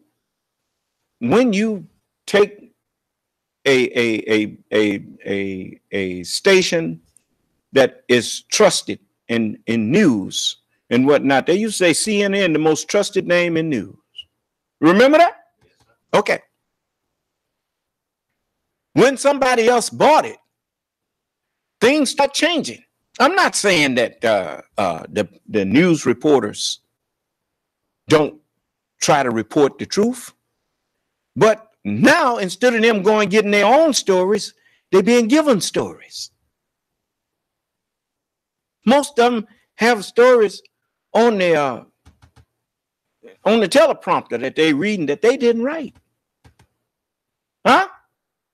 And the law was changed that you don't have to tell the truth to the American people. In other words, it's okay to use propaganda on the American airways. Somebody been playing chess.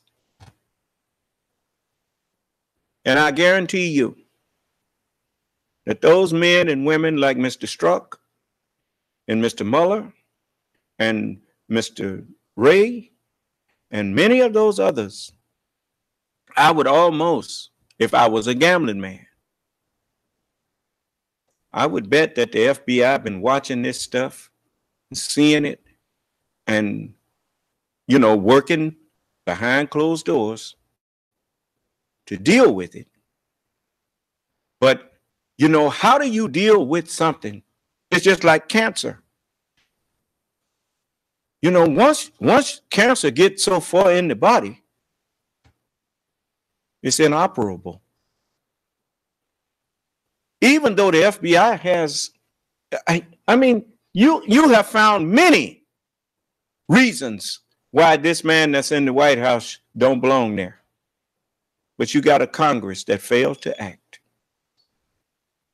So who can the FBI give their evidence to that's going to act on it? This is white people's country. White people, it's up to you to deal with the fact. I mean, if those people that's down there in Alabama with that beautiful place, and you go all over this country and see all these beautiful cities and things that white people have that they work so hard to get. If you don't wake up, you about to lose all that.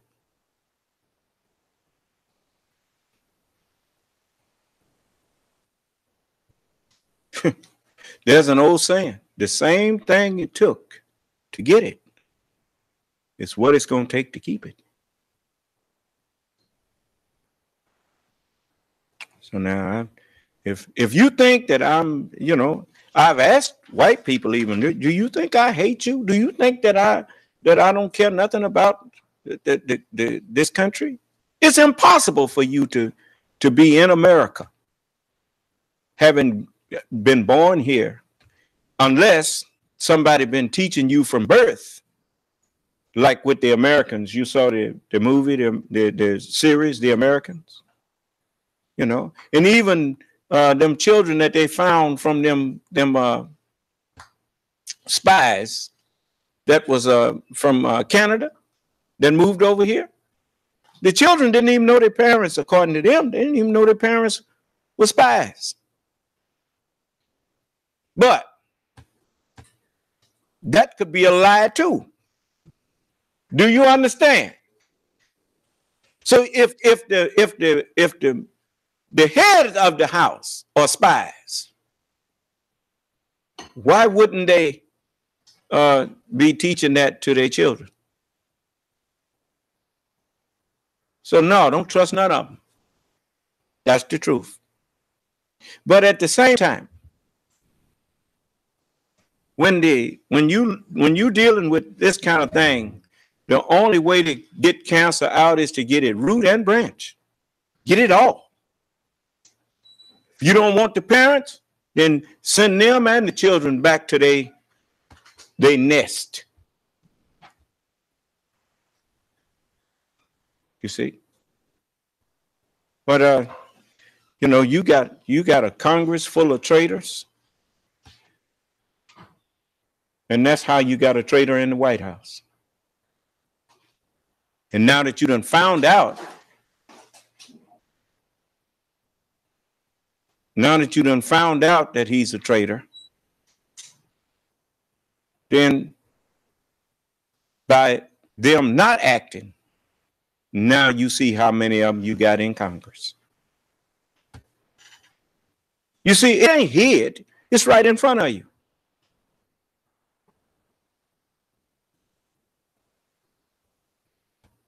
Now, what you need to do, they keep on talking about wait until November. It's going to happen. You don't have to wait till November. Have a special election. Have a special election now. Get them out of there.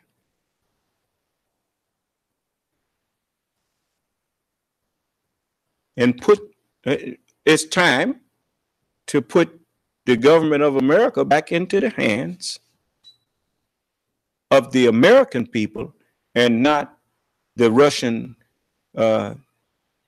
spies. That election that happened in 2016 was illegitimate.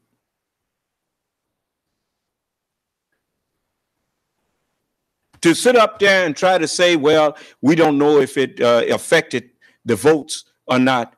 The mere fact you done found out that they were tampering, that they were interfering, makes that election illegitimate.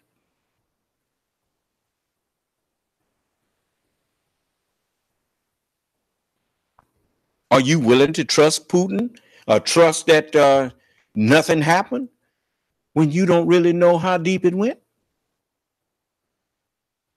You already know you ain't got no people sitting up there in Congress that care. They all in Grover Norquist and the Russians' pocket. Grover Norquist told you. He stood up and told everybody, we don't need no fearless leader. All we need is somebody find a Republican with good dexterity that can sign what we put in front of him. Who is the we? Since when did any honest congressman and senator, I should say, the House, the congressmen in the House and the Senate, since when did any of them talk like that? That they want a rubber stamp for president? What in the world does a president need a cabinet for if all you need him to do is sign off on whatever the House of Representatives decide they want to do?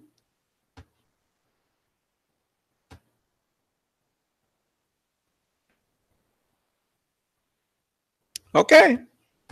Now, don't say that I didn't try to tell you. I did try to tell you. Rome is burning and Nero just fiddling around doing nothing.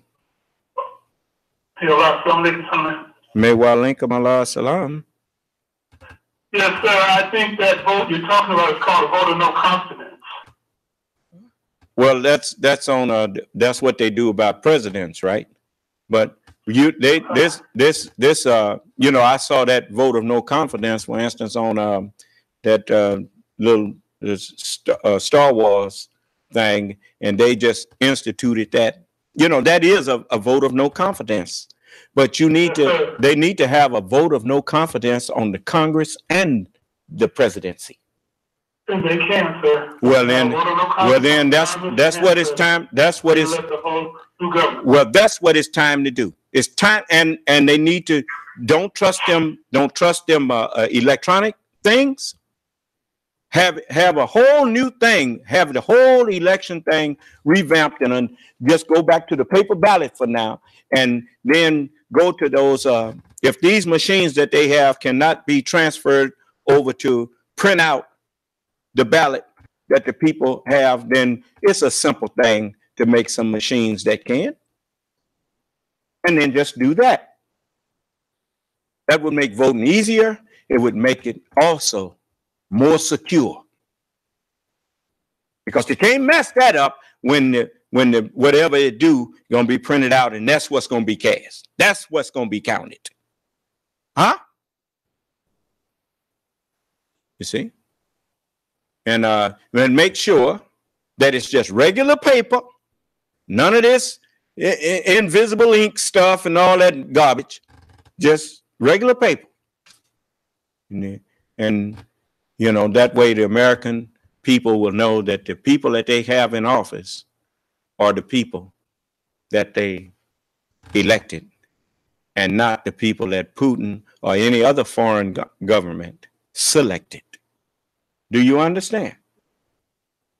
Now you just saw your president, the man that occupies your White House, stand up next to Putin and give body language that showed that he was Putin's mate.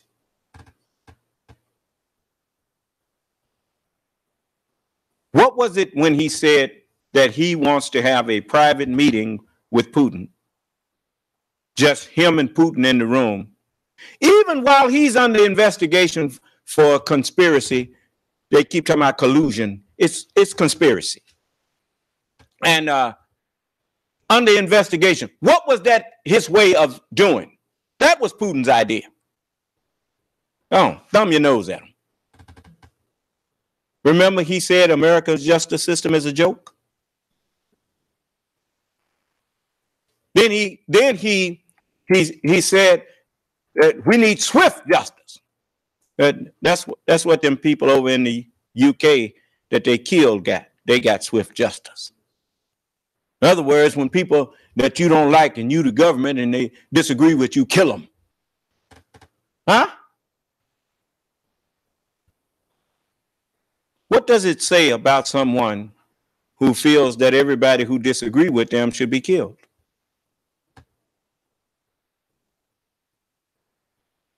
It says that they don't feel that their position is strong enough to defend against those people. Do you understand? You notice, I don't run from people who disagree with me.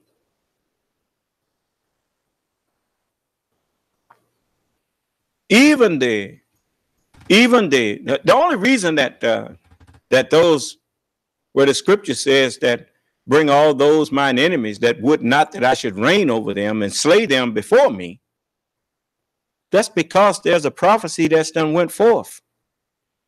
And that prophecy is that we look for a new heaven and a new earth wherein dwells righteousness. It ain't gonna be no place for wicked people on the earth, so they gotta go. It's not that they are being treated unjustly. I'm offering them a way out. They refuse. I remember this commercial for cigarettes that was, when I was in the 60s growing up.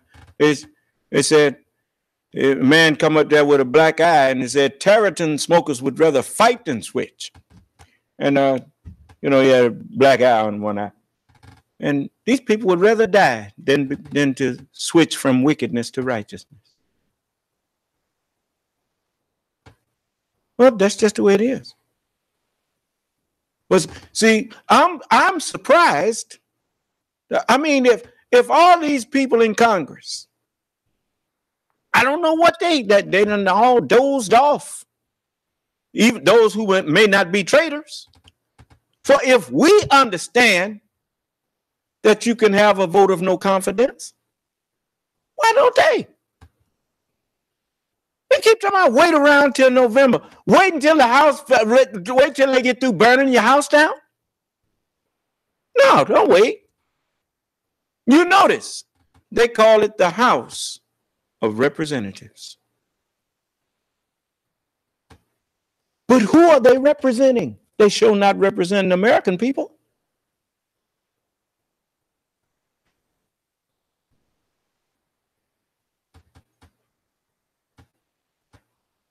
How is it in the best interest to have a president that even gives the appearance that he's the puppet of another president? Do you know how demoralizing that is for the American people? In the I don't know which Olympics it was. The American flag don't dip to nobody.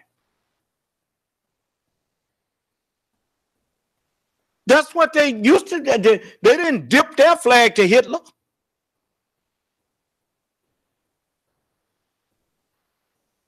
No. Now look at you. Yo man that's gonna make America great again. That's what he told you. Didn't? Stole that. He stole that from Ronald Reagan, they say.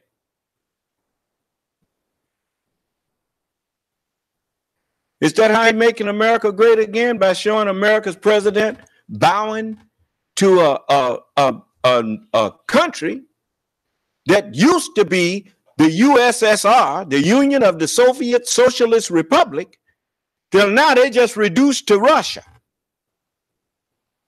because they thing fell apart.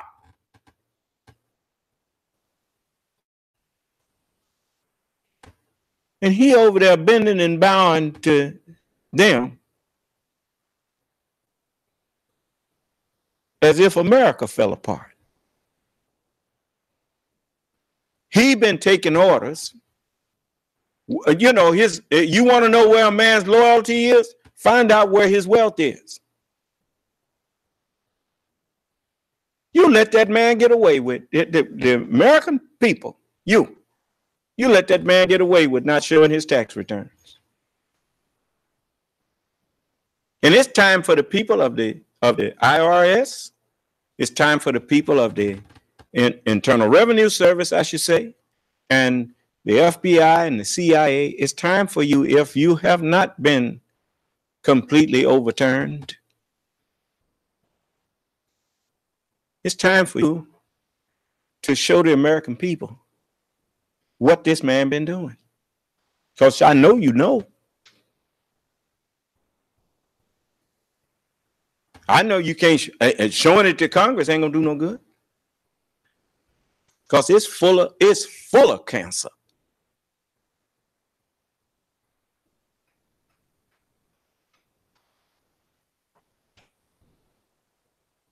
If this had been a legitimate Congress, if it was a legitimate Congress,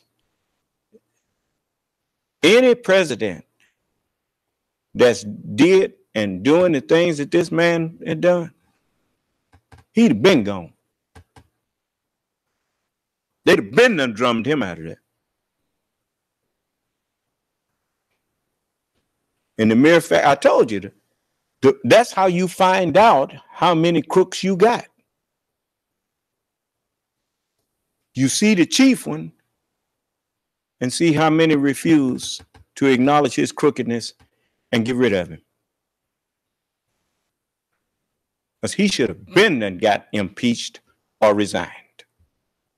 They should have gave him the since everybody acknowledged that he's a baby in the White House.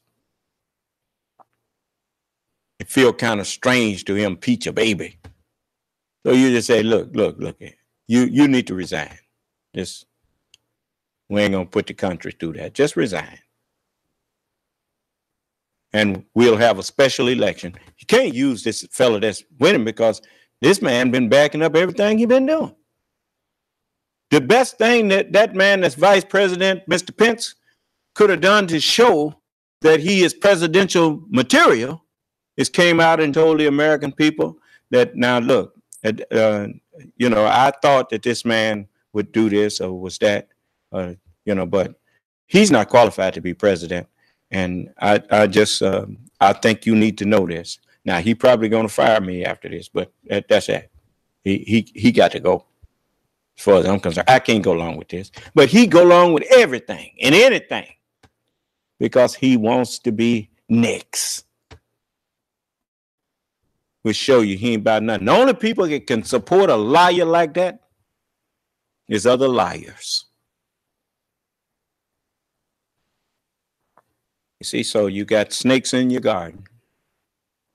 And you better go on and do something about it before they just do irreparable harm to you.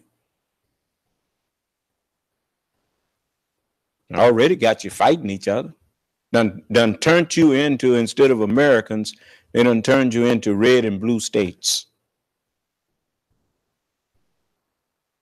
The red and blue states of the Americas.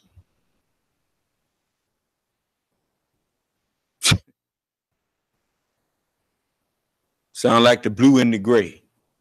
The Civil War. Here you back to fighting a civil war again.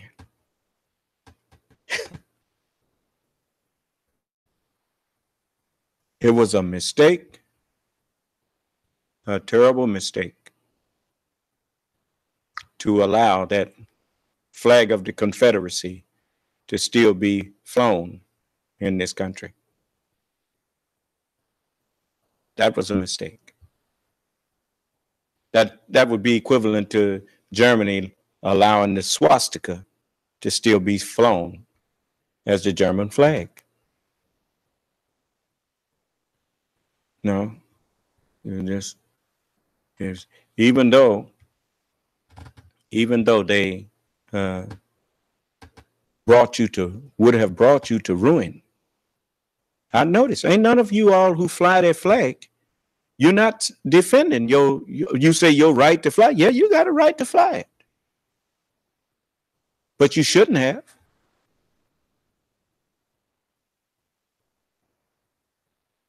Because that flag fought. That was the flag that almost destroyed the United States. That was the flag that was being flown while the United States was under attack to be overturned and overthrown. And if you claim that you love America, to love the United States, the flag I'm flying flies over every nation that's on this planet. The sun, moon, and star. I ain't declared war on nobody.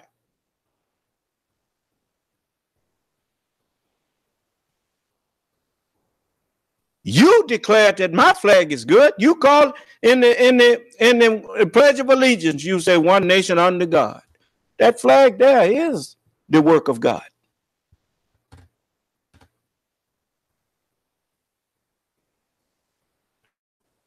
If you would listen to me, you could heal your country. The first thing you have to do is remember that you're brothers. That the Republican and Democrats are titles. They are beliefs. They are belief systems.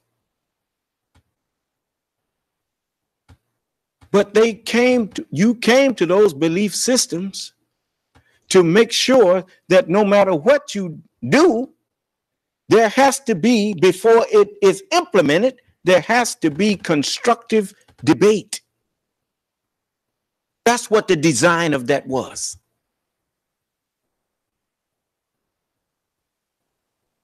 One have an idea, and out of respect, first you have to have respect and love for your brother. Whosoever says that he loves God and hates his brother is a liar, and the truth is not in him.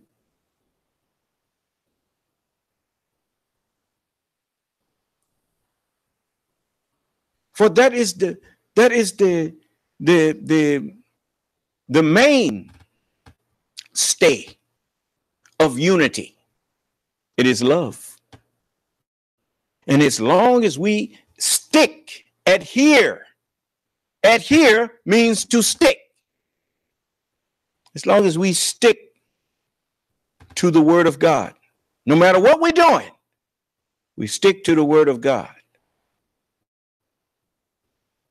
And God, the word of God says that you're not supposed to hate your brother. Okay, if you don't hate him, then you should have respect for his opinion. Then when you come up with something that you feel is right, if you really feel it's right, then you have a reason for feeling that it is right. You have something you can present to show it's right because of this. And you should have already tried to attack it and shoot it down before you even presented it. And if you couldn't find any relevant, valid reason why it should not be done, then you present it and let those who of the other party attack it.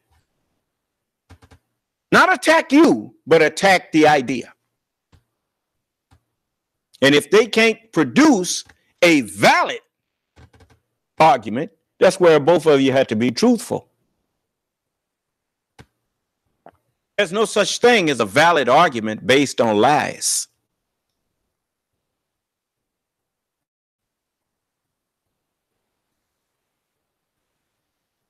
So I didn't mean to spend the whole night talking about this, but it is necessary. And so that way, whatever changes are made, the masses of the people can feel comfortable because their representatives put forth arguments from both sides and came to an equitable agreement about what is best for the whole country.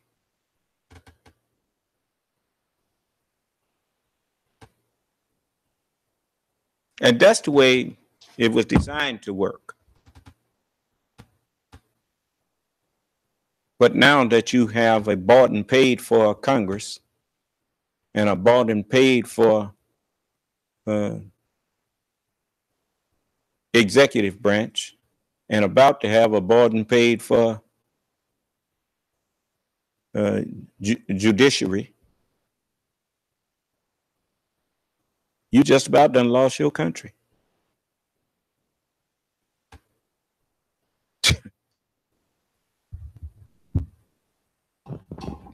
You know, when you start, you know, it's just like when he was in there telling you he gonna drain the swamp. You had one idea and he had another one. You thought drain the swamp meant get rid of the crookedness, when actually drain the swamp meant get rid of the government.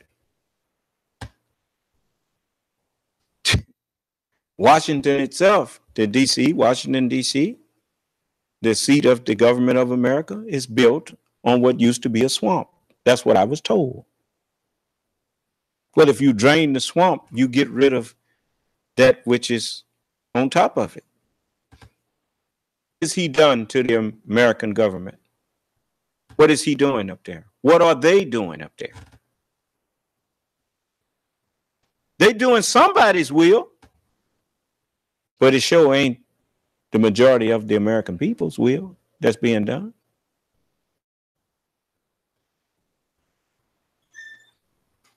So, white people understand this better than I do. And you sure got far more to lose than I do.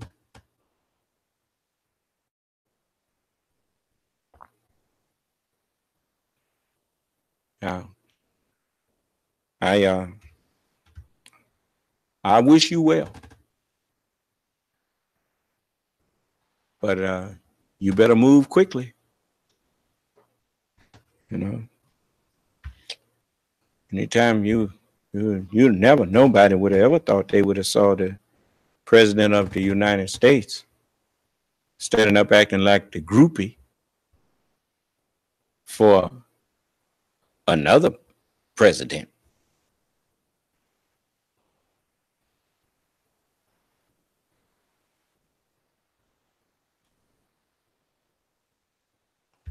So, you know, it's sad. But I can't stop it, and you can't either. Set that there on 76.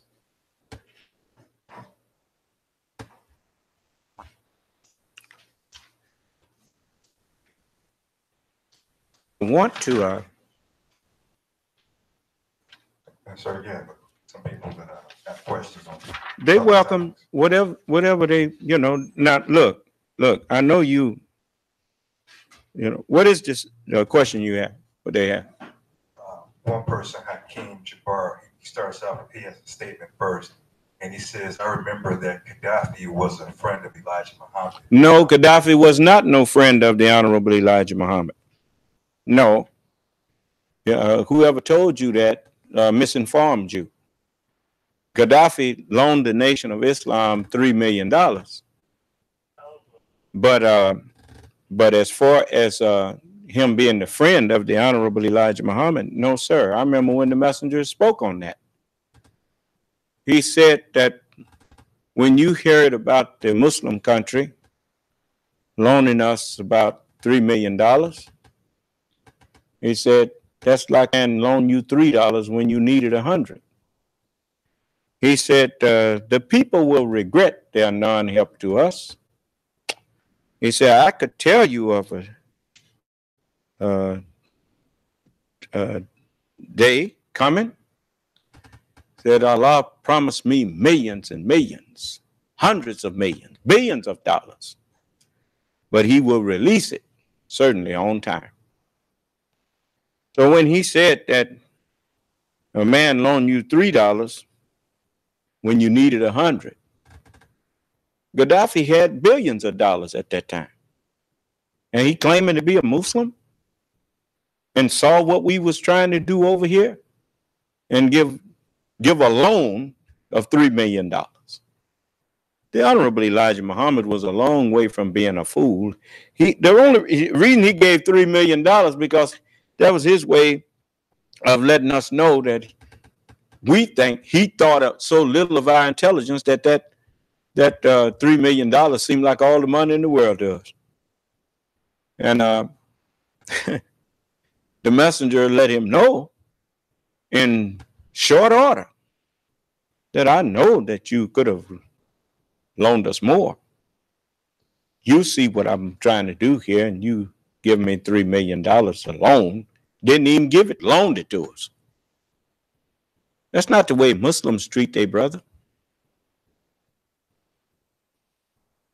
So don't come here trying to tell me about the Gaddafi being a friend of ours. No, Gaddafi wasn't no friend of ours.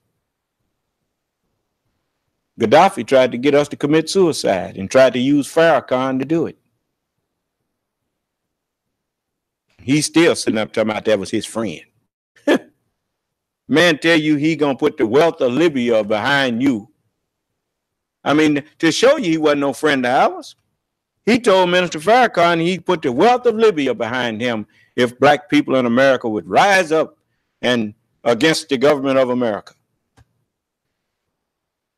Well, when he saw us rising up, not to shed blood, but to free ourselves from the influence of those who enslaved us and whatnot, he didn't offer the wealth of Libya. So what did he want us to do? He wanted us to shed blood. He wanted us to die.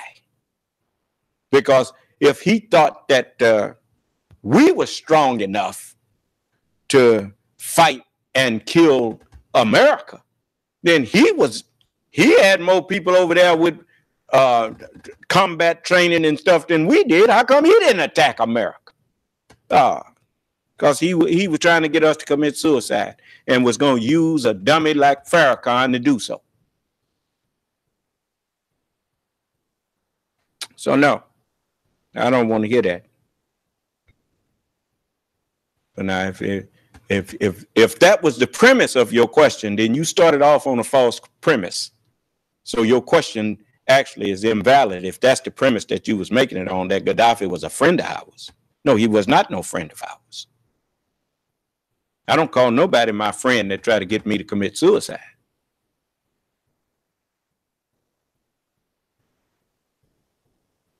No. Well, I look like talking about going to physical war against a man who ain't got nothing but a history of making war. Black people ain't got no history of making war against nobody. What do you know about warfare? Nothing. And even if you was going to go to war, who would you get your weapons from? The same man that you talking about going to war against. What a fool. That is a fool's errand. And if I can't get you out of the grave or the fire, I'm certainly not fool enough to tell you, let's go get some guns and kill white people. That's the same as saying, let's go commit suicide.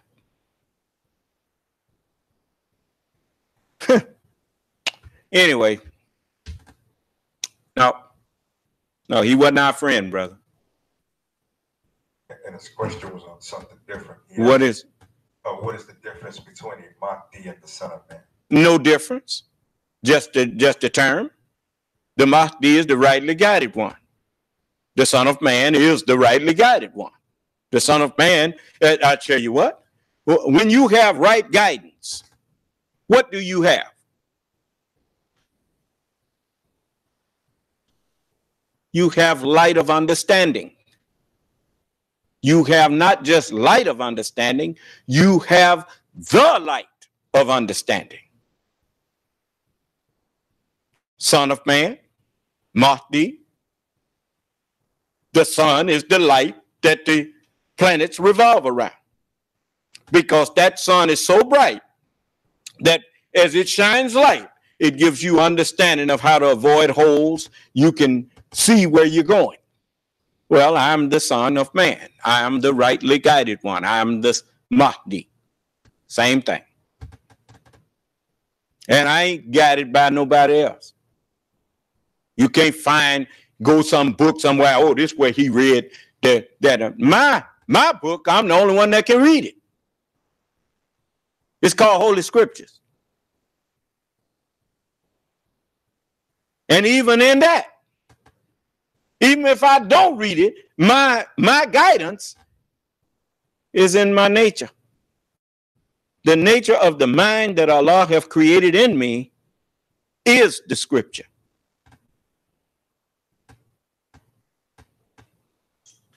You see? It's just like a real doctor. You can get the medical book all you want. But once you deal with a real doctor, you can find everything he's doing right there in the medical book. You done found something in the scripture that don't agree with me? Point it out.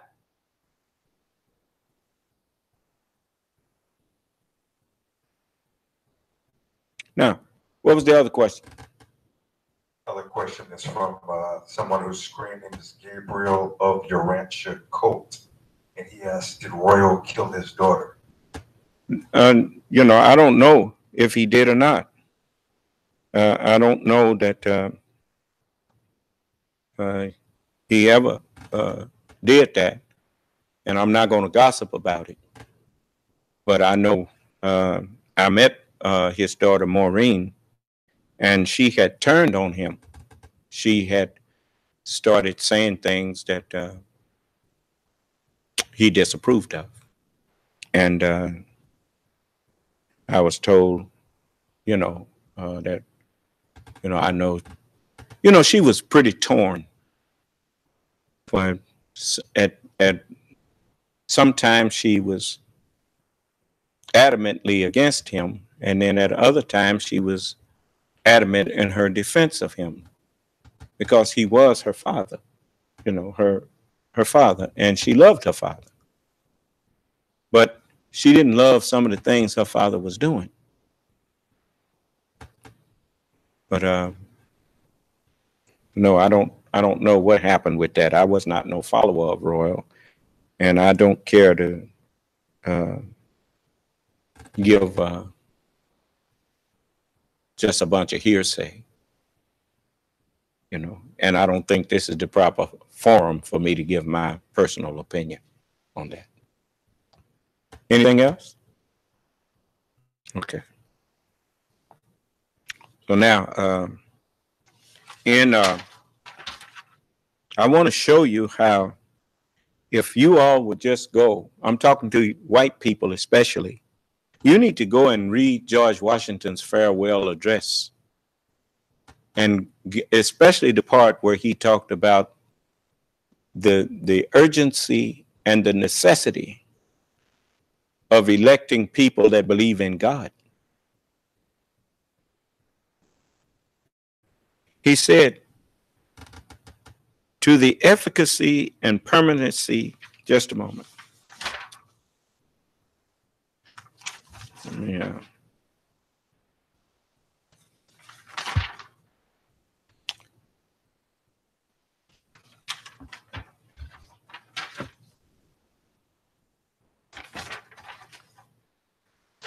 I don't know where. Just a minute. I don't know if I've lost a page or what.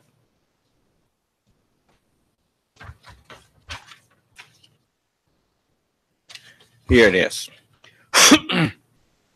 He says, of all of the dispositions and habitual conduct, habits, which lead to political prosperity. Habitual conduct that leads to the prosperity of a government.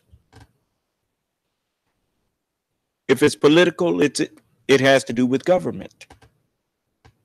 He says, of all of the dispositions and habitual conduct which lead to governmental prosperity.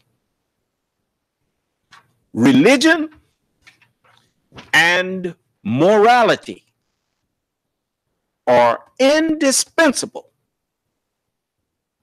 are the two indispensable things that will support the prosperity of government. That alone would have stopped you if that election had been honest. That alone would have stopped you from electing Donald Trump. It should put an end to Gary Hart, didn't it? When they had the Swift boat thing, that ended his, I think his name was Gary Hart. They found him on there with his girlfriends and whatnot. And he said, no, man, we can't have him. Huh? Right? Okay. It says, George Washington goes on, he said, in vain would that man claim the tribute of being a patriot if he would labor to subvert these great pillars of human happiness. Anybody who claims to be a patriot that would support or try to undermine, help to push aside the value of religion and moral correctness, morality and uprightness. Anyone who would suggest that that's not really important cannot claim to be a patriotic man or woman.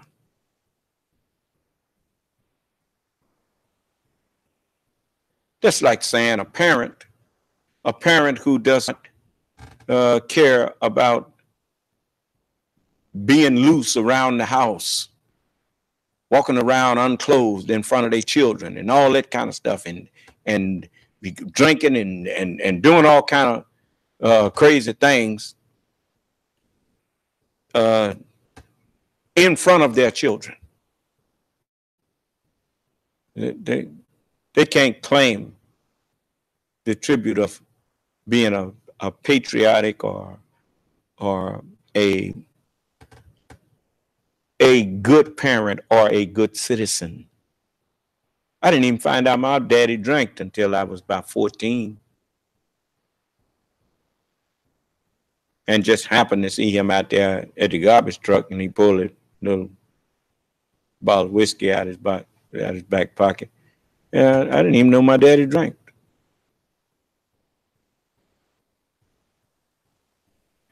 You see? There's certain things that you just, as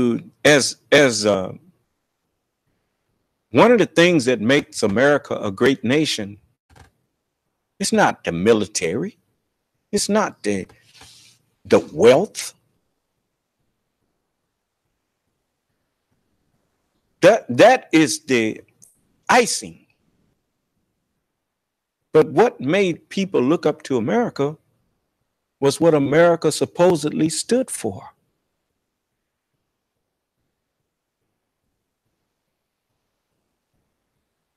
I remember when when America elected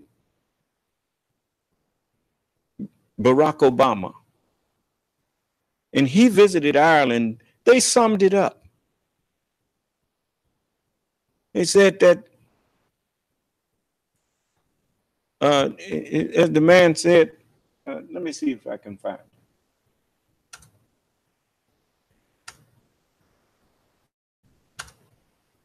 I don't want to misquote him.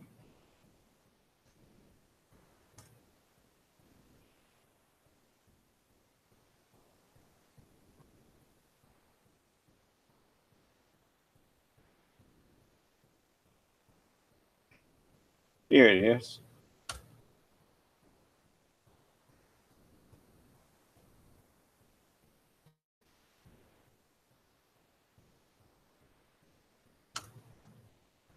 If I can get it to play. Just a moment.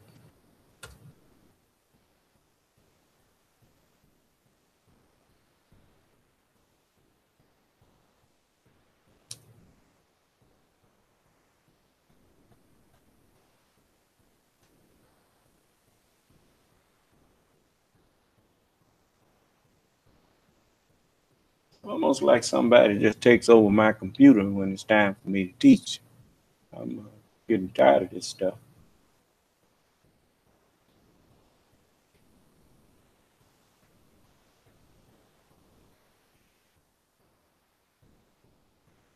Y'all give me a minute here.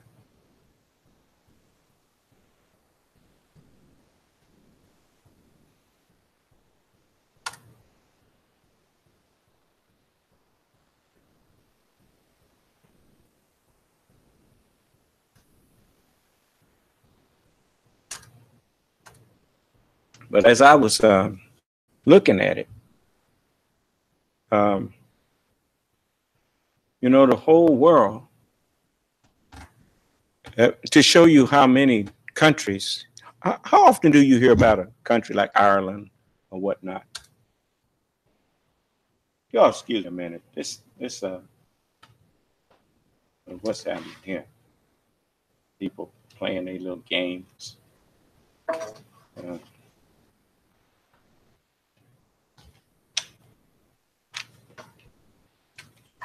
Well, as we've said, one man who's already been affected by the ash cloud is President Obama. He'll be flying to the United Kingdom from Ireland tonight, ahead of schedule to avoid any potential disruption. Mr. Obama's been delighting vast crowds in Dublin on a trip to Ireland billed as a homecoming of sorts. More than one eye on his re-election bid and that crucial Irish constituency back home. Mr. Obama paid homage to his...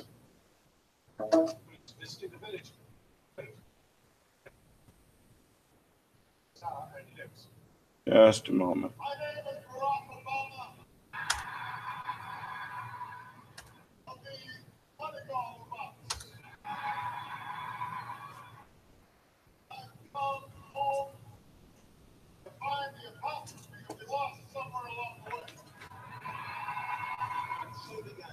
Just a minute.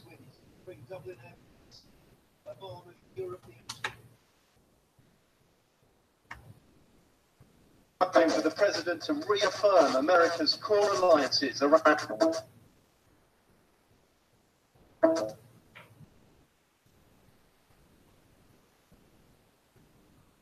You all give me a minute here.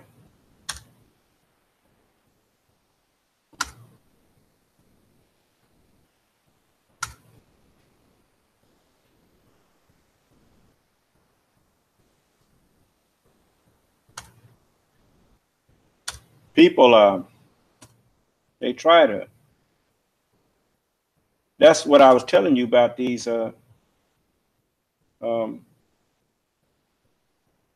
computers. You see how I my computer works fine all day. Then I get here in the evening to teach you, then all of a sudden I can't hardly get to nothing on my computer. Now, why is that? Let's see here.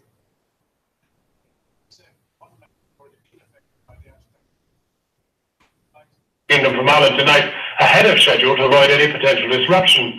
Mr. Obama has been delighting vast crowds in Dublin on a trip to Ireland billed as... And was that just a...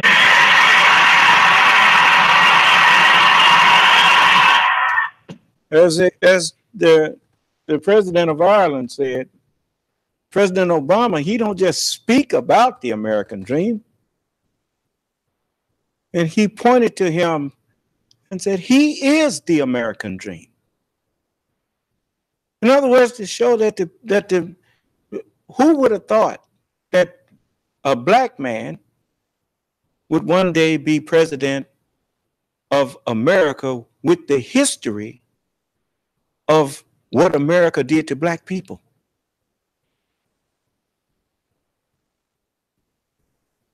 Look at the hope that America was bringing to the world about what is possible.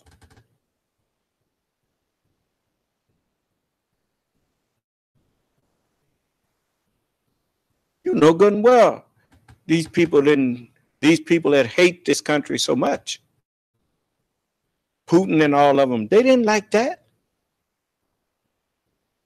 Ain't nobody talking about Russia. Nobody talking about the greatness of Russia.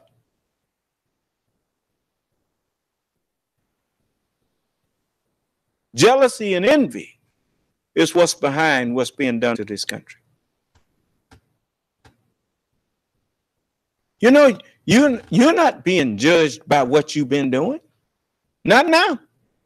Because what you was doing was what everybody was doing. You can't just single out America for having been the wicked government, wicked place. Everybody on the planet's been wicked. So all of that was forgiven. What you being judged for now is how you acted after I came and spoke to you. You notice I've been speaking to the whole world since a black man got elected for president, a little bit before that. Allah didn't even let me get on the internet and talk to the world until I was ready to deal with the arguments that people would present. Then the opportunity afforded itself, and I'm here now. And every one of you, as it's written, before him shall be gathered all nations. And you being separated right now. He shall divide them as the shepherd divided his sheep from the goats. And those of you that are unfortunate enough to be on the side of the rebellious ones,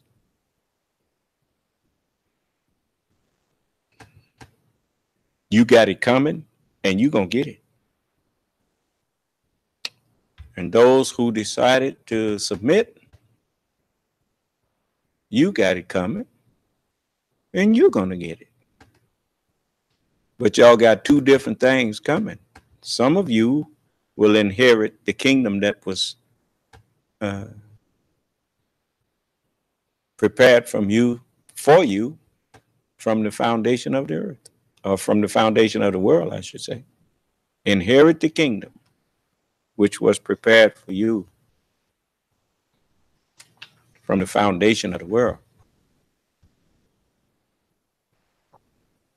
I'm not going to go into the in-depth meaning of that right now, but all this was planned, and it's being done just like it was planned.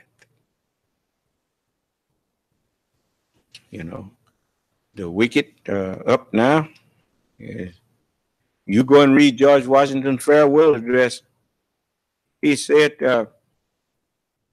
in vain would that man claim the tribute of patriotism who would labor to subvert religion and morality, these great pillars of human happiness, these the firmest of props of the duties. You know what a prop is? It's something that helps hold you up. Firmest of props of the duties of men and citizens. Yes. Why did he say men and citizens? Everyone other than men, women, children. Men who are in government and in positions of authority, who man those positions, and the citizens who happen to be men, women, and children, who depend upon those who lead and guide them. The Holy Scriptures, religion, teaches man how to conduct himself as a leader, and it teaches man how to conduct himself as a follower. You see? And so it says, the mere politician,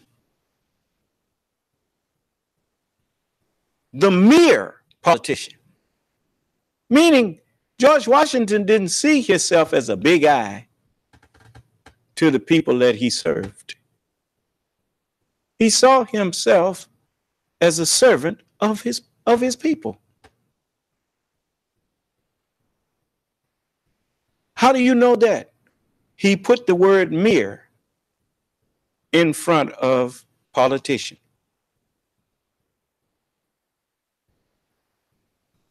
The mere politician equally with the pious man, with the man who supposedly represents God. The mere politician equally with the pious man ought to respect and cherish religion and morality. A volume, a collection of books, could not trace, could not bring you an adequate history of all of their connections with private and public felicity or happiness.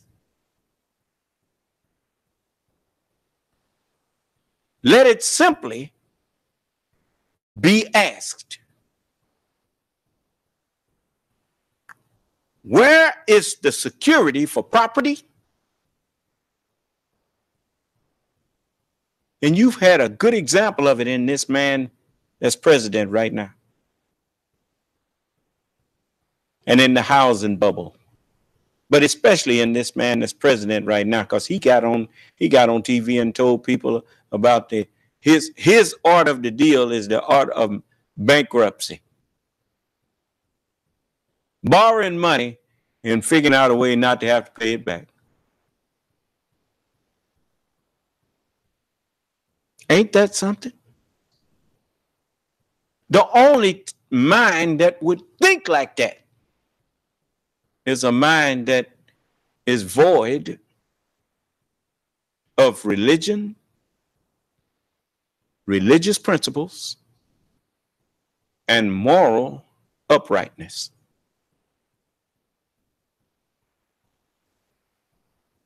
And as he has exhibited both. And so it says, a volume could not trace all of their connections with private and public happiness. Let us simply ask ourselves the question, where is the security for your property, for your reputation? I think that Fourth Amendment talks about unlawful searches and seizures. Is that it? Okay. Where's your security for your property and for your reputation, for your life itself? If the sense of religious obligation is absent or deserts the oaths, which are the instruments of investigation in courts of justice. You know why white people used to put their left hand on the Bible? They don't bring the Bible in there no more. You notice that? They just tell you to raise your right hand. Huh? But when it was their time of rulership, when they were given the godlike power They put their hand on the Bible because that was the authority of their power. It was written in that book. Let us make him in our image, after our likeness, and let them have dominion. Huh? Have dominion as what? As gods. So he put his left hand on the Bible and he'd uphold his right hand, and they said, do you swear to tell the truth, the whole truth, and nothing but the truth, so help you God? And he would say, I do. He called him God.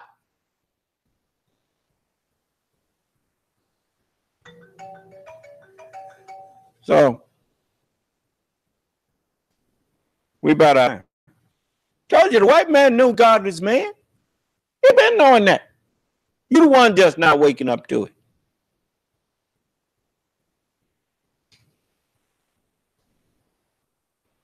And then he'd sit up there because all of the knowledge that people were passing back and forth between them, all of the knowledge that we grew up passing back and forth between us, where did it come from? Came from white people. These people talking about the stock market and all of that, the seat, the cradle of all of that can be traced right back to America. He's been sitting in the side of the North, being like God, being like the Most High, after our likeness. Is that what he said? All right. Now, why he don't put his hand on the Bible no more? Because he know his time to rule has came to an end. Now I'm offering him, like that song said. You say that maybe it's over, but only if you want it to be. Are you going to wait for a sign, a miracle? Well, this is it. You got a man standing up in your midst, telling you he's the Lord himself, telling you he's the Son of Man, and you can't find no religious people that's disputing with him. So then the only conclusion that you can logically draw is that he must be the Son of Man.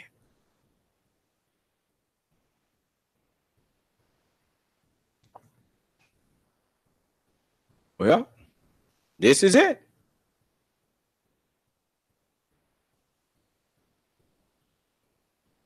This is your miracle. So, yeah. So we ain't got but 5 more minutes. It says, and as you know, when you got people taking an oath that don't believe in the word of God and that don't have religious principles that they live by, whose word don't mean nothing to them, then you got these kind of people on your police force, you got these kind of people in your Congress who can come right out and just lie to you and look you right in the face and lie to you. And then when you tell them what they just said, they go back and say, oh, no, that's not what I said. That's not what it was. And I mean,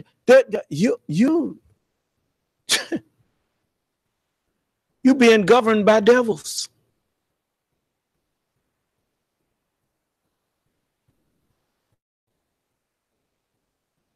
Oh, they ain't gonna. I mean, it's about over for them. Don't you worry.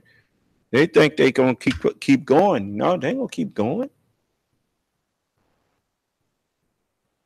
When the wicked spring forth as the grass, when thou seest the wicked spring forth as the grass, it is that they shall be destroyed forever. Don't want to miss nobody. That's why we unfettered them. That's why they feel so emboldened now. We wanted them to feel emboldened so that we could see all of them. Now coming out, showing themselves, and they're about to be eliminated. The mind of them is just about to be erased. So you saw that when this man stand up there next to Putin, instead of looking presidential, he looked like a sick puppy wagging his tail at his master. How embarrassing. Now I want to come out and then when you think about all that tough talk he was doing about the people who protect America, he up in their face growling at them, and then get over there and tremble in front of Vladimir Putin because he couldn't control himself when he thought wasn't nobody watching. Didn't even have sense enough to know where he was and people looking at what he doing. Huh? Yeah. Well, you know, if this woman over here was selling sex for information in the government, what you think they was doing over there with him when he was in his beauty pageants and stuff over there, visiting in Russia and enjoying himself there? Talking about how beautiful the prostitutes in Russia are. How beautiful the prostitutes are? And you put him in the Oval Office? No, you didn't put him there. Somebody else put him there. You better wake up. All right. Any questions?